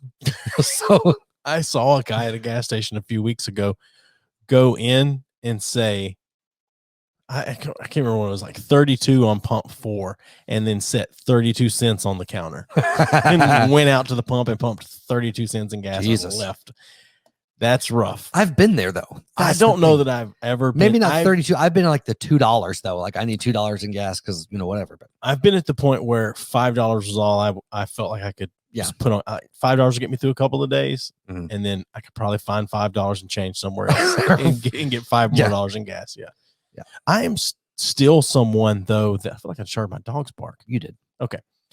What the hell? It's fucking Max, dude. I know, but it's odd. Anyway. I am still a person that if I have to get gas in the middle of the week, I just do like $5 or $10. Okay. But on Fridays when I get off work, I always stop at the Shell or whatever and then just fill up because that gets me through almost a whole week. So in your early adult years, not having much money or struggling from time to time, how fucking ballin' does it feel to just fill up a tank of gas and not even worry about it? Like when I drive away from a pump and I fill up the car, I'm like, fuck yeah, I'm rich. Or when you fill up when it finishes, and it doesn't matter what the number says. You either click it up to the next one or whatever, or you just let it fill and then you just pull out, put it in, and you don't even look. Yeah. It's like you struck a match, threw it behind you, and walked away and blew something up. Yeah. It's a very weird thing. Like Amanda and I were talking about this. We talk about shit all the time. Obviously, I'd say that people should start doing a shot every time I say Amanda and I were talking about, or my wife and I were talking about. But it's so weird though when you can fill up a car and it doesn't stress you to do it. You're like, oh fuck yeah, I've made it. I can fill my car up with gas. Yeah. I can. It's a very old thing to do, but I remember gas. The least amount of money I ever paid for gas was 67 cents a gallon one time. Oh damn. Yeah, it was. There's a gas station in Ardmore, right at the Alabama-Tennessee state line, and that was the cheapest place to get gas. And so I was always driving to Huntsville to hang out with Krista and the car, my first car that I had, which was a really cool car, but it took me $5 in gas then in the late 90s to drive to Huntsville and back. Right. And I could go to that gas station. One time I went there and it was 67 cents a gallon and I got $5 in gas and drove more than just there and back. Right. But to think about how, I mean, because I also remember when, I don't know, 10 or 12 years or so ago when gas like went way the fuck up there one time. Yeah, it was like $4. Yeah, it was insane. I felt like we lived in fucking California, but or England. Yeah. It's interesting, like Canada, because they do everything by the penny, like their gas, and it'll say like 900 whatever. Right. And it's like, but that's pennies. So it's like $9 or whatever, but it's like, it's the oddest looking thing when you see that. And you're also paying by the liter. It's like, what is this, yen? You're part of America, Canada. Get with the fucking program. But give us the free medicine. Oh God. So this is the first year, at least that I can remember, that Krista made a list of things that she would like to have. And she made it on Amazon. Like, bitch, you make more than me, go buy it. Yeah. No, she made this list on Amazon. So I went on to Amazon. I picked 3 things. I don't know, $7,500, whatever. And I bought these things.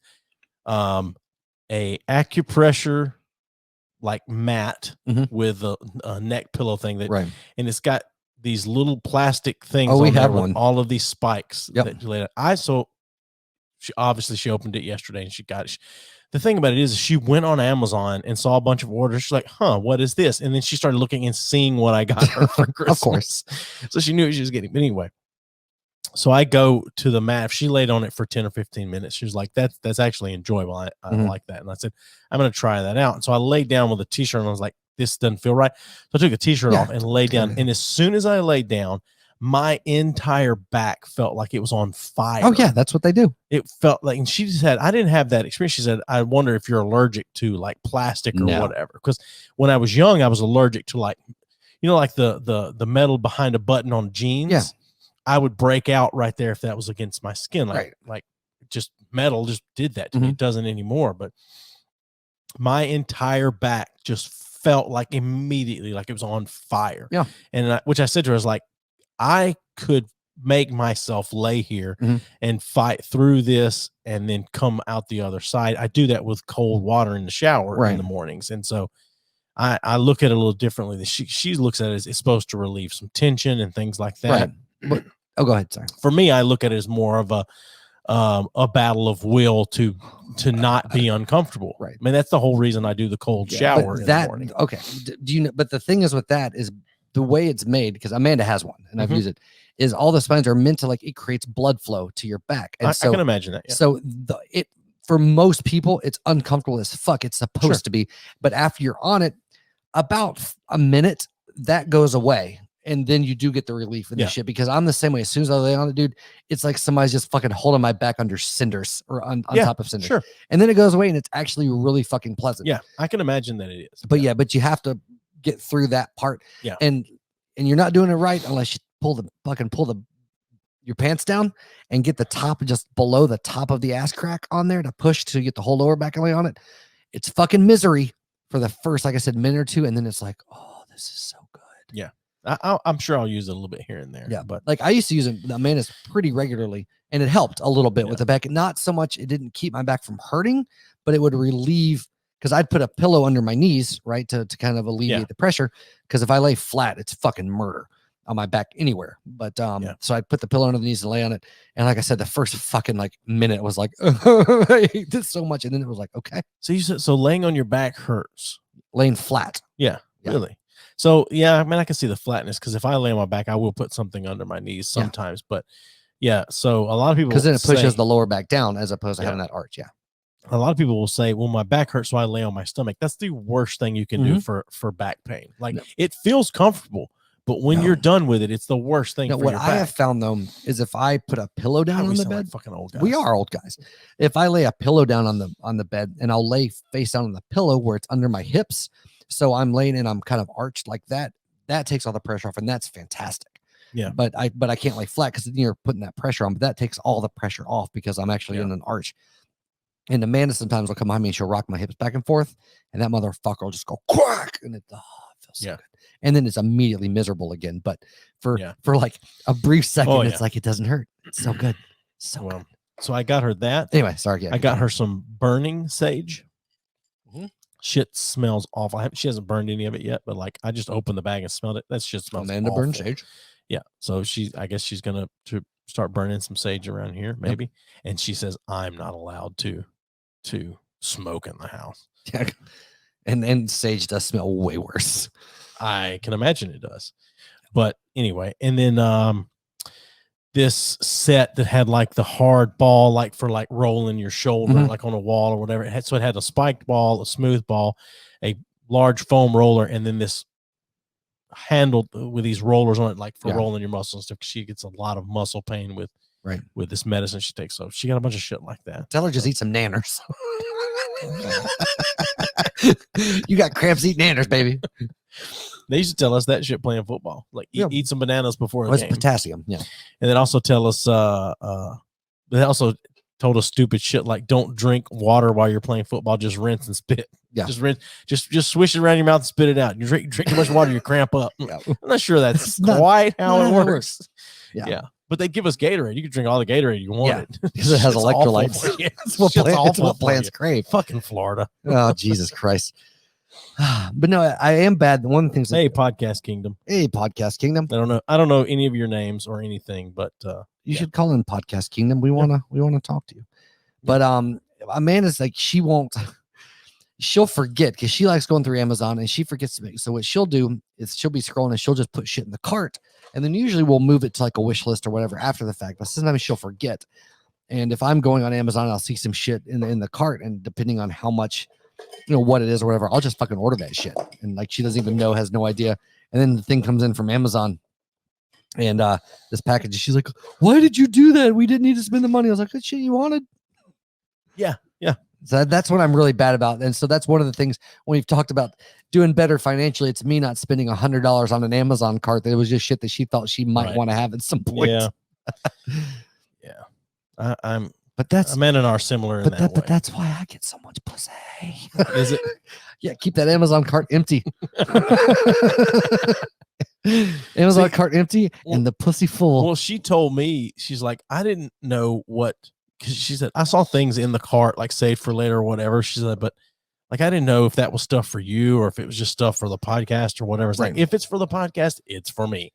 Like, that's my hobby. That's what I want things for right now. Yeah. So, anyway. Yeah, but I just think it's funny because she'll just throw shit in there and then I'll order it and she'll be like, "Why did you order that?" I was like, "Because you want it." She's like, "Well, thanks. It's so sweet." Yeah. Well, the big, it's an interesting things. Like I can do little things for her, like that mean more than spending a lot of money. Like if I'm on my way home from work and I stop at Starbucks and get her a coffee and bring it to her, that means so much more than spending a lot. Well, the funny thing is Amanda's the same way. Like she appreciates it, but she doesn't want it. Like it means more for her to like if I get home before her and I do like the fucking dishes and clean the shit up, clean the bathroom, whatever. She's like, "That was really considerate. Thank you." That means a lot more. But I guess part of my thing is like, I love getting shit. So obviously other people like getting shit. So, it's one of those things. She doesn't ask for it, but she's, appreciative. Is that your love language? Gifts? Oh my God. I hate that fucking thing so bad. We just crushed that fucking lemon juice. Lime. Whatever the fuck it is. But the love languages thing. God damn it. You about got me on a rant. That shit is so fucking stupid. Like I understand. But it's true. It is. Conceptually, part of it is it's so much more multifaceted than that, though. Like it was so simplified, and I guess it helps some people. But the issue that I have with it is not the value of that, because to me it's like a tool. Like if you understand those basic motivations, it goes a long way for sure. But most people take it as well, they're not speaking my love language, therefore blah blah blah. I'm like, absolutely. Fuck you. Yeah, absolutely. You do have to be careful that whatever your love language is, that you're not using that as a way you communicate with your spouse. Like you're not the same. It's interesting though, because at any given time, Chris and I may have the same love language. Yeah. I think she's skewing the test on it because that's absolutely not, like mine is physical touch. That's my love language. Like if I take that test, it's going to say physical touch 19 times out of 20. Yeah. For her, it's going to say that as well, but that's not really, she's skewing the test. Okay. Like, and she has this habit of doing tests like narcissism tests and things like that and making it say what, like, And I can do that. I just choose not to. Right. And so for her, hers is acts of service. Like that's her big, like that's, it's not gifts. Like gifts are nice, like little things, coffee or whatever, but it's acts of service, in which coffee falls more under acts of service because I'm choosing to get in a long line at the end of a long day of work and do that. So, but anyway, so I feel like it's just over fucking simplified. I mean, it is, but for the most part, people need that. Because people are fucking stupid and don't pay attention to it. They basically will water their spouse on like, okay, this is their love language, so this is what I'm going to do, and then I'm taking care of them, and that's not fucking how it works. And I agree with that. Yeah, and it's much more nuanced than that. It really is. Like your primary thing might be fucking physical touch, whatever the fuck you said it was. Yeah, but you have large elements of some, if not all, of the others as well. Oh yeah, everyone does. Yeah. Absolutely, but it skews it. People take the test and then they read the number one thing and then they're done with it. Yeah, you really have to look at all of them and go, this is the main thing, but this does not fix any issue that's in my relationship. Right. But I think I feel like that more falls on not the person that created the test, but the people that quote teach the class or use that as the tool, because then they just, you take this and go, all right, his love language is physical touch. You should have sex with him more. Right. Or if you're in church, they don't say that. You should, rub his shoulders when he gets home from work or hug him or whatever. And like that's not that it is, like you said, way more nuanced than that. That's the number one thing. I think my problem with it is not so much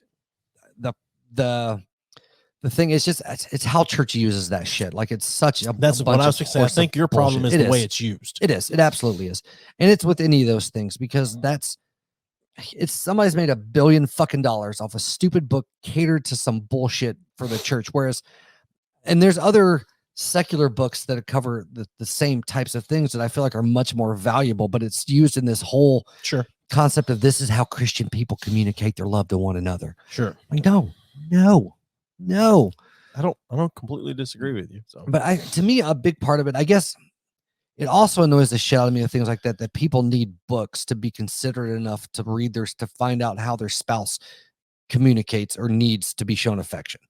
Like that shit bothers me a little bit. People need to read that. Yeah, that people need a book to tell them how to. And I don't mean that. I guess we're at the point, and people are selfish enough with how we're raised or what the fuck ever else. Like, if I really took the time to get to know somebody that I'm with and pay attention to them, I can figure out what their fucking quote unquote love language is without reading a book and being like, oh. I feel like that it does work that way for some people, but I definitely feel like some people need it broken down because some people are more, they need to understand the bare bones of everything. Right. And so when you break it down in a book, it creates a broader, I get it. But that's an issue with just being a stupid person. I don't think it is an issue with being a stupid person. I think in some instances it is being a selfish person. How's that? It's not always though. Maybe some people just don't get things until it's been broken down. It's like learning how to fix a car. But you can't learn how to relationship from a fucking book.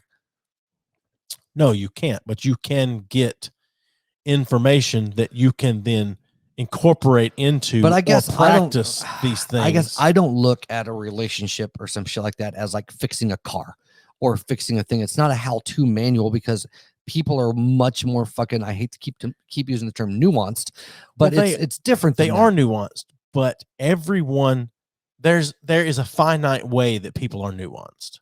There are. Yeah. Now that's not to say that everyone is nuanced in the same percentages of maybe this person's 50% this and 20% this, and this person is 50% the other and 20 the other. It's not that, but psychology will tell you fall under, for the most part. There are outliers. You fall under certain types of or certain categories or whatever. So it is a similar thing to fixing a car, for example, where some people need to, like for me, I can learn how to fix almost anything, but I gotta see it come apart. Right. I got you. And so, and I never read the love languages book. I took the test. So here's my point. Here's my point. Not that it's not useful and not beneficial, and not that people that don't do it suck. I just meant where we've gotten to. I think for you don't like people putting all their eggs in that basket.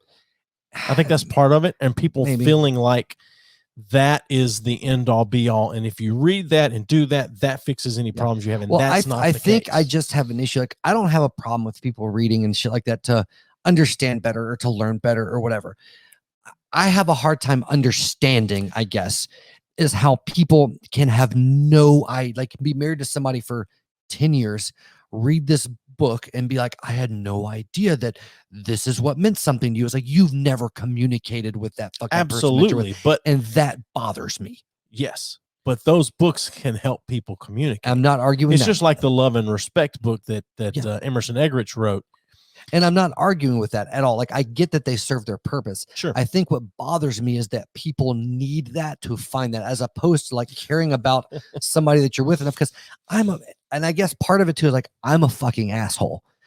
I'm awful. Yep. I'm the fucking worst. But if I can figure out like how to make somebody else happy or what makes them like feel loved, and if I can figure that shit out, if you pay a little bit of attention, anybody, and maybe I'm a robot and I can fucking analyze and break that shit down. I think that's part of the problem. Maybe part of not problem. It's a problem. No. I'm just saying. I think that's it, because I'm so analytical and I'm a numbers guy. I look at things differently than most people do, and I've had to accept throughout the years that people don't tend to look at things the same way that I do, and so they do need some of those things. I recognize that. I do. I think part of your problem is how the church has used those books. No, that is absolutely. And I'm not necessarily trying to pick on that one book. Sure. I guess I don't know. I have this in my head how I want to formulate it, and I can't quite communicate it how I'm wanting to. And again, like I get like self-help books and shit like that as tools and whatever. I really don't have an issue, because some people, if you don't know where to start, you don't know where to start. I guess I just feel like there's certain elements of, and some of it's pretension on my part. Like, if I can do this, anybody fucking can, because I'm a piece of shit. But I think there's certain elemental things that I feel like that as a human being, if you can't pay a little bit of attention and figure it out, then you're pretty fucking immature and you don't need to be in this situation anyway. And I think that's what bothers me a little bit. Like, because really, if you've gone, say 10 years in a marriage and you've never once figured out what that person, like what makes them feel loved, like you're either A, really, really fucking selfish, or B, really, really immature. And those people exist. I'm not. So I would say that there's a third thing. You're being led the wrong way by outside sources. But that's what I'm saying. You shouldn't need outside sources to at least get a baseline. Well, I'll just say, for instance, the church, because the church uses this book and others very frequently for like marriage, Sunday. Yeah. And by the way, fuck Dave Ramsey. He's got some decent ideas, but he's a fucking cunt. Fuck that guy. He can be. Yes. Continue. No, he is. But I think that when I say outside sources, the church tries to marry people off young.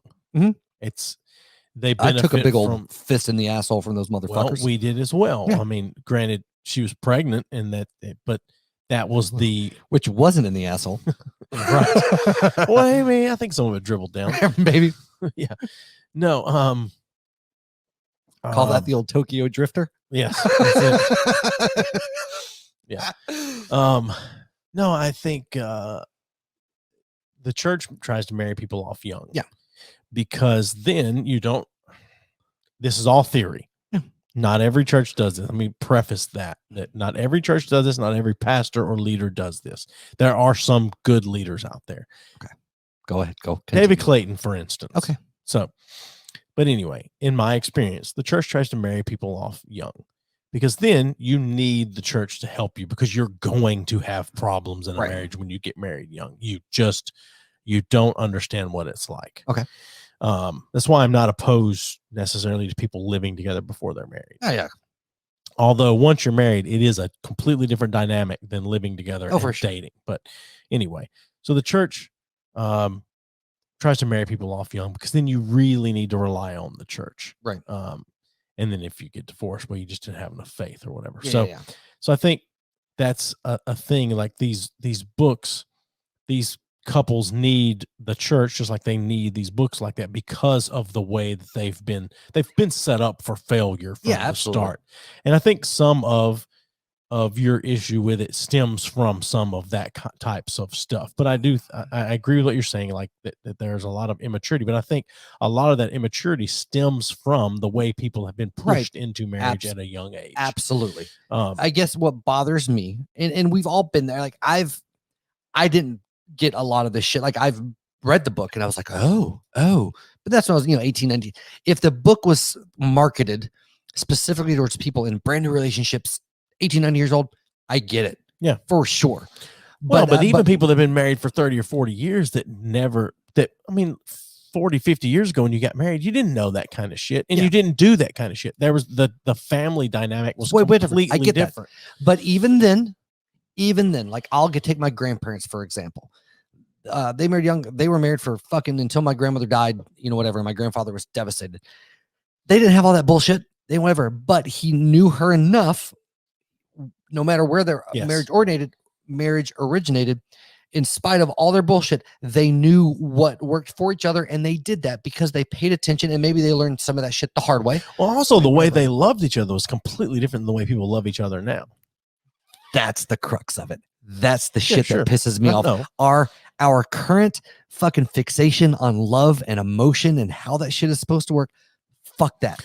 That's what fucks up 90%. And right now you have a whole fucking group of people that, okay, this relationship isn't working out. I'm fucking swiping left on your ass and I'm finding somebody else. Say. I think so many people now get married. I heard a guy say it recently. It was like, well, if it doesn't work out, we'll just get divorced. Like, that's a terrible way to go into a marriage. Well, everything is so temporary. I have no problem with hookup culture.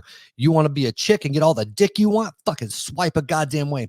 If you're a dude, you want to get all the pussy you want? Fucking swipe that shit. Got no problem with it. But fucking once you commit. Well, don't be stupid enough to think that, I don't know. But it's that instant gratification. If this isn't working out in the long term, then I'm not putting that effort in because I can find other pussies somewhere else or whatever. Like there's no, and granted, like I'm on my third marriage. I'm obviously really shitty at certain relationships, but I'm really, really fucking good at certain parts of them. And I can tell you why every one of my shits fell apart. Like I'm at least aware enough to know that, but I never went in thinking, oh, this is the first one, maybe because that's some church bullshit, whatever the fuck else. But never once, and granted, we were younger, but I don't understand this concept of everything. I feel like people are disposable. I feel like relationships are disposable. I don't care.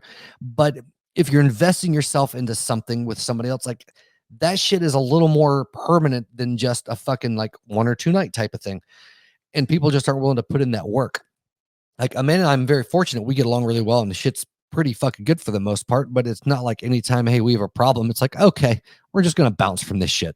Right. I don't understand that mindset, but that's kind of, we've created that ourselves and we're at fault. Like our age group, we've created this fucking massive bullshit. Yeah, a little bit. Yeah. 100%. I don't think it was our parents that started that.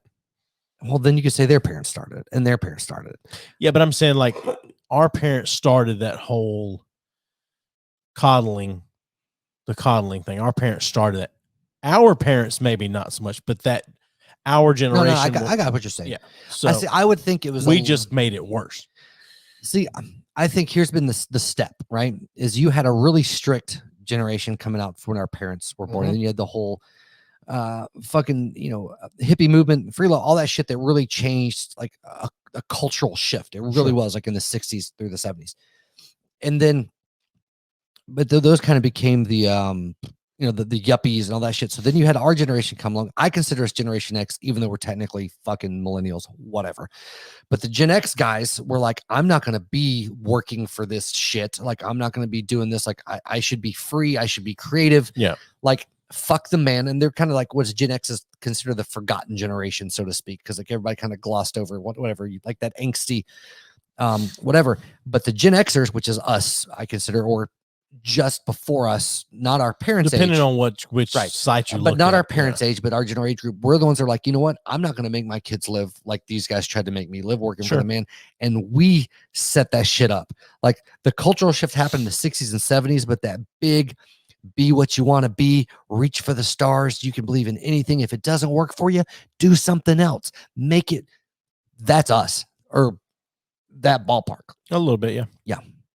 So I guess I could just, like you say, like our parents teed it up because they set the expectation of the coddling of, hey, we're in this financial boom, we're making all this fucking money, and so we, like, our age group and some of it came like, well, we should have that too.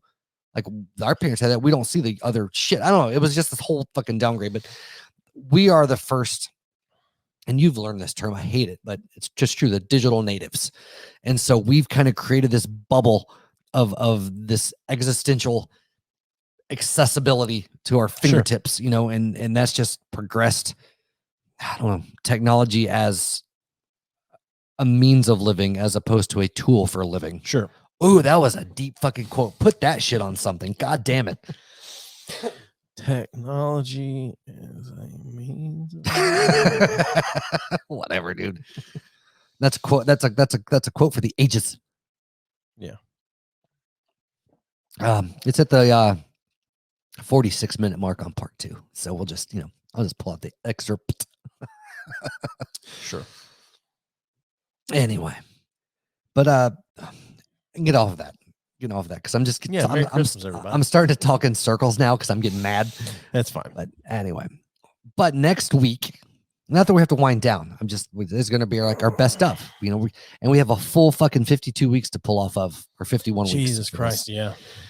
But so if you're listening out there still, or you know, listen later, whatever the fuck it is, if you're listening right now in your car, on your commute, masturbating to our sweet, sweet voices, let us know who you Let's do some ASMR.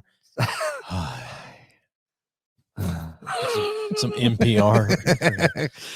But no, like if you had a favorite guest, if you have some other shit, let us fucking know. If you have a favorite episode, favorite guest, favorite booze that we drank, favorite topic, favorite saying, anything, funniest moment, favorite host of the year, favorite host. That's good. That's good actually. I'm gonna put that poll out there. Who do you like better, Steven or Joey? So I think, don't cry. So I think so I'm gonna use Troy for instance, because we've both now had separate communications back and forth with Troy. Right. I think I started out as Troy's favorite, but I think you've taken over as Troy's favorite. Really? Yeah, I think so. Okay. I think so. Okay. So we'll see. I don't know. I may be wrong. Hunter was just, it'd be like my two dads. We still have not been called like anything like the honorary two brothers like hosts or anything or we've not been called any derogatory terms that we might want. I know, right? I know. So by the way, if Troy and Trevor listen to this at any point, we would like to unofficially be known as a Two Brothers podcast with the hard R. Yes. That's what we want to go like. That's the thing is like, if we had gotten hooked up with them early on before we had established a name, I would have absolutely named us that. The Two Brothers. I don't know. I like B3F. I'm partial. I do too. Yeah. It rolls off the tongue. Yes. Like a clit in the wintertime. Anytime. Right. So anyways, what I was getting to is we're about to put a new page up on the website. We have the Tell Us What You Really Think, where you can review, talk shit, whatever the fuck, completely anonymous, all that. But we're about to add a site called Want to Be a Guest, or I haven't came up with a name of it. But anyway, you can go on there, you can fill out this form, and if you think you could be a good guest and you're not going to suck, tell us why. And if we agree, we'll have you on. If we don't, we'll fucking make fun of you on air. So. And I say air, relatively speaking, you know. So by this time next year, that page will be up for you guys to fill out. Or if you know somebody that would be a good guest, you can fucking let us know. Put us in contact. Yeah. What do you think? Yeah. But you also need to put them in contact with us. Oh, yeah. That's just odd for me to or you to reach out to this person and go, hey, so-and-so that's what I meant. If you know somebody, be a good guest. Right. Yeah. Right. Yeah. If you know someone that would be a good guest, then please, turn them on to us or whatever. And if we think they're a shitty, but they got to have to, they don't have to have anything. Like if they're super butthurt, that would be just as awesome to have them on and just, pound that asshole till they cry. Well, because we have a flat earth guy coming on in January. Oh yeah. January 16th. Yeah. We have a big proponent of the flat earth theory that's coming on. I think this is more than just a proponent. No, he's one of the big guys in the flat earth movement. I think it's way more than just. He's been in some CNN articles. He's been on InfoWars. Like, so we're kind of going to be graced with his presence. I feel like, and we will be live streaming that. So if you want to ask him a question, I will. So go ahead.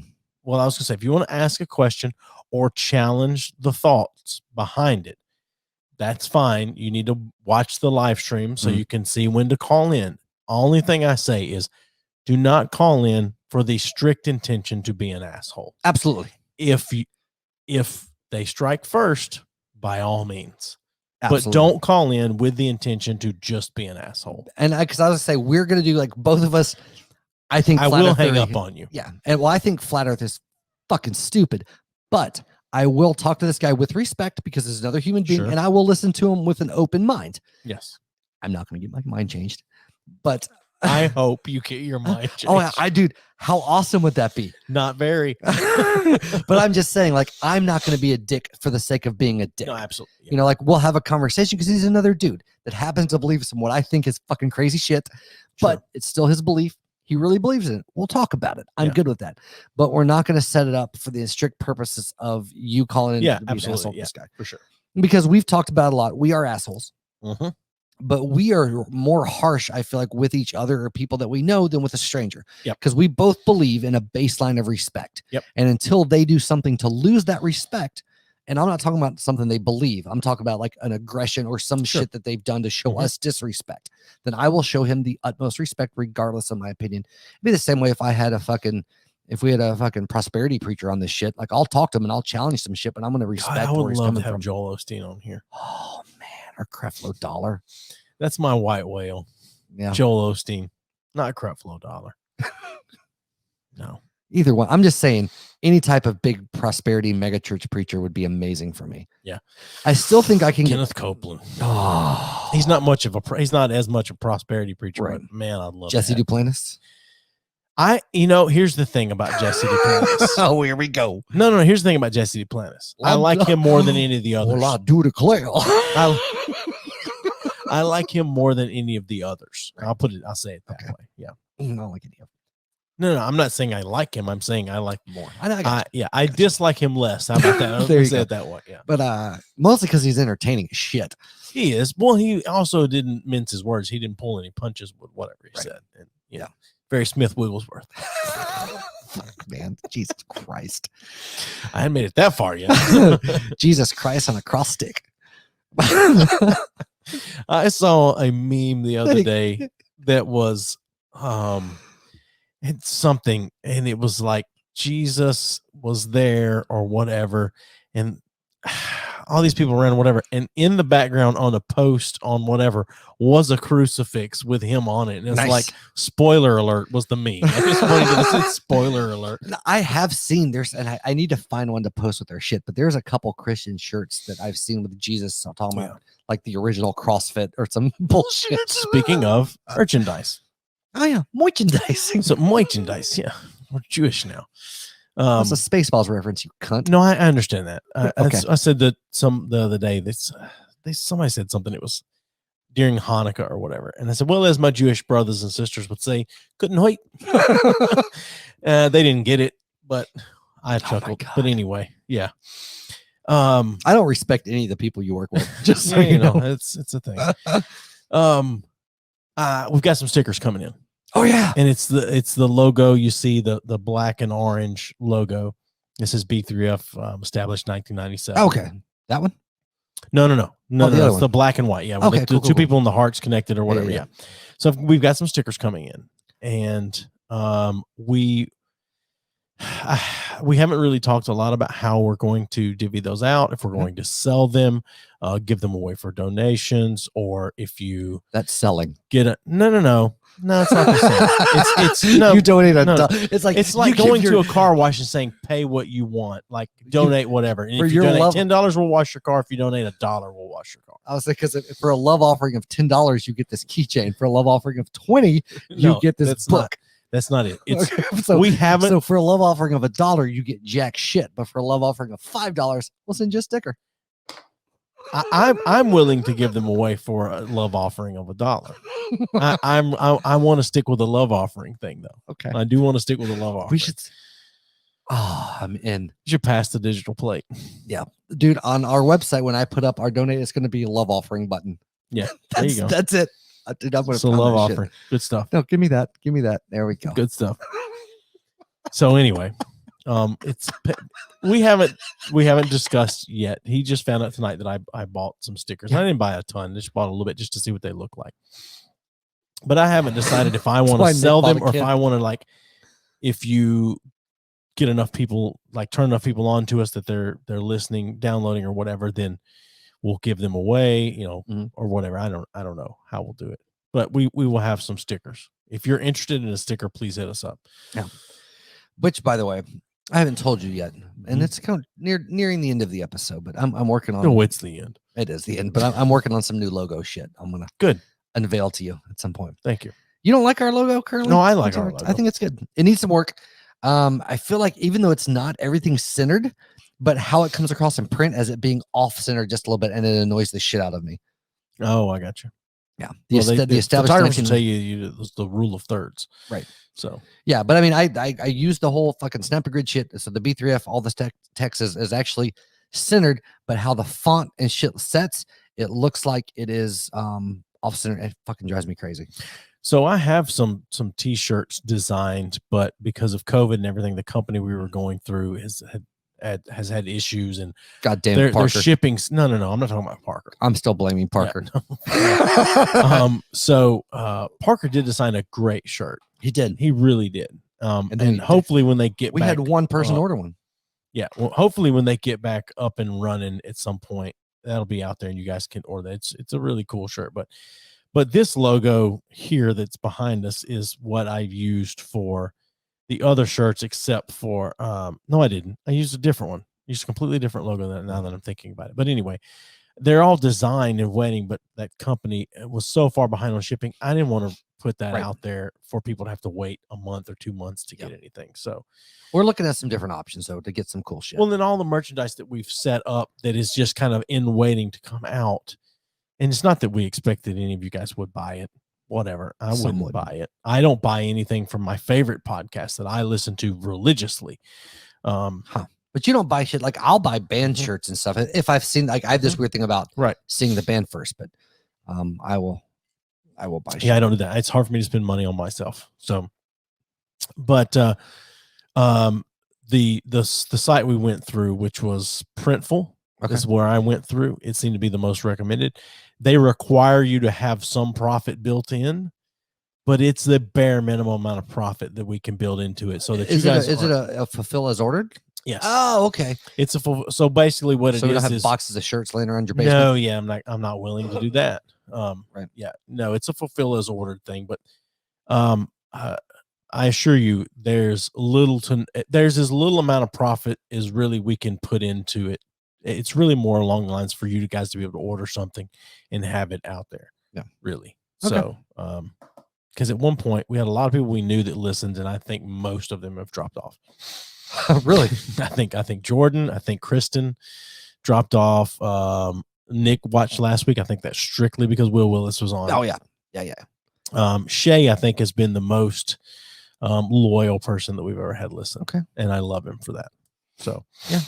So anyway. All right. But we have some things in the works. We do. It's going to be, I'm looking forward to a good new year, which we'll talk more about that. I actually have a couple things I'm saving for the new year. Yeah. Nice. Are you going to remember them? Yes. I have them written down. Okay. Well, then fine. Are you going to remember where you put the paper you wrote them on? That is a good question. Use your phone. We will see how that goes. I know how it'll go. One new thing we decided on last week. I don't remember. What did we decide on last week? When we end the live stream, the video will go away on Facebook and Twitter, and Instagram. So if you don't tune into the live stream, but you like watching the video, you'll have to wait till Wednesday. It'll pop up on YouTube. It'll be on YouTube on Wednesdays. Yep. Because we have found that we get multiple people that watch the live stream and don't download, and that's fine. because we try to pull our numbers from right. That's fine. We pull our numbers from downloads. We pull our numbers from video watches, from live stream watches to get a general idea of how many people are paying attention. We had somebody pop on for just a second and then went away. But once we end our live stream, the Instagram stream, the Twitter, that's all going to go away. You won't be able to watch that before. You can watch and interact live, but if you miss the episode, you can either download it, listen to it on your podcast platforms on Monday morning, or you can watch it on YouTube on Wednesdays. Yes, that's it. Yep. That's the thing. We just made a conscious decision to do that because it seems to be the best route for us. Yep. So, and shout out to Troy, Trevor, Two Brothers Podcast, Trevor Jackson Podcast. Yep. Troy has another one. I can never. Troy does I don't know if it's pronounced the Noti Lounge. It's NOTI. Okay. And then he also has a hashtag on Instagram that's Most Moto. Yeah. And it sounds like an old Motorola commercial. And you know what? Fuck it. I'm gonna shout out to Easy, great fucking hip hop artist. Oh my god. Check him out. Fucking Ben Anchors Away, great hair shit. If you like smelling like fucking sex in a good way. Yep. Saints and Sailors here in Knoxville. You got your lady that you'd highly recommend is at Kristen Ritchie at Gamboozas, right? Yeah, she's at Gamboozas. Yeah. All people that are friends, we consider friends of the show, whether they consider themselves friends or not. Right. Yeah. I think that hit everything. I think so. Yeah. I think that's pretty good. As far as, people that we can peddle their product. Sure. We did have a thing with FNX Phoenix Fit. Yeah, it's gone away. No, I know. But I'm just saying, if you see them online, post them bad reviews. Tell them to go fuck themselves. Not about the product. If you like their product, leave a good review. Sure. But otherwise, tell them they're really shitty with their affiliates. Yeah, really. They don't pay any attention to shit. Go ahead and fucking say it. It's fine. Stitcher Premium. You only ever see the commercial on you see it on the YouTube video once it comes out on Wednesday, and then you hear it in the. Which we really need to re-record some of our spots and update them so they sound better. We only have one spot. That's Stitcher. I haven't even put the Stitcher in on the. No, you don't. You don't do it in the audio version, right? But that's what I'm saying. I feel like we should re-record a couple of these things. That's fine. So Stitcher, if you want to use Stitcher, you get a month for free if you use the promo code B3F. Yeah. The number 3, B the number 3F. I think it's $4.99 a month, $34.99 a year, or something like that. I don't know, but whatever. They have a shitload of podcasts. Like if we ever get real sponsors, I'd like to think I'll take it more seriously, but I don't think you will, and I think it'll annoy the shit out of me. I know. There's a couple that if we got the sponsors, I would be super stoked about. Sure. Yeah. I still don't think you would take it very seriously. Oh, I would. Okay. Well, depending on what the arrangement was, I would take it seriously. Okay. Anyway. Yeah. I think Redbreast fucking sponsor. Oh, yeah. Or Powers or Whistler. Any Irish whiskey. Any whiskey. I would even take a sponsorship from fucking Knox Whiskey Works, and I wouldn't say anything bad about it. Yeah, they commented on something one time. I'm glad you guys enjoyed it when we had the gin or whatever. They obviously did not listen to the podcast. No, we enjoyed that gin. We didn't love the gin, the Knox whiskey gin. Yeah, I did not like their bourbon. Right, I know you didn't. Yeah, I don't like bourbon anyway, but yeah, the Knox whiskey gin was great. You don't like most bourbon, and it's not your favorite, right? But Bellmead is good. Goddamn right it is. Yes. So I've been drinking moonshine since I've been out of work. I did have real moonshine. Yes, the moonshine Will made. Yeah. Right. I did finish off our bottle of Dickel.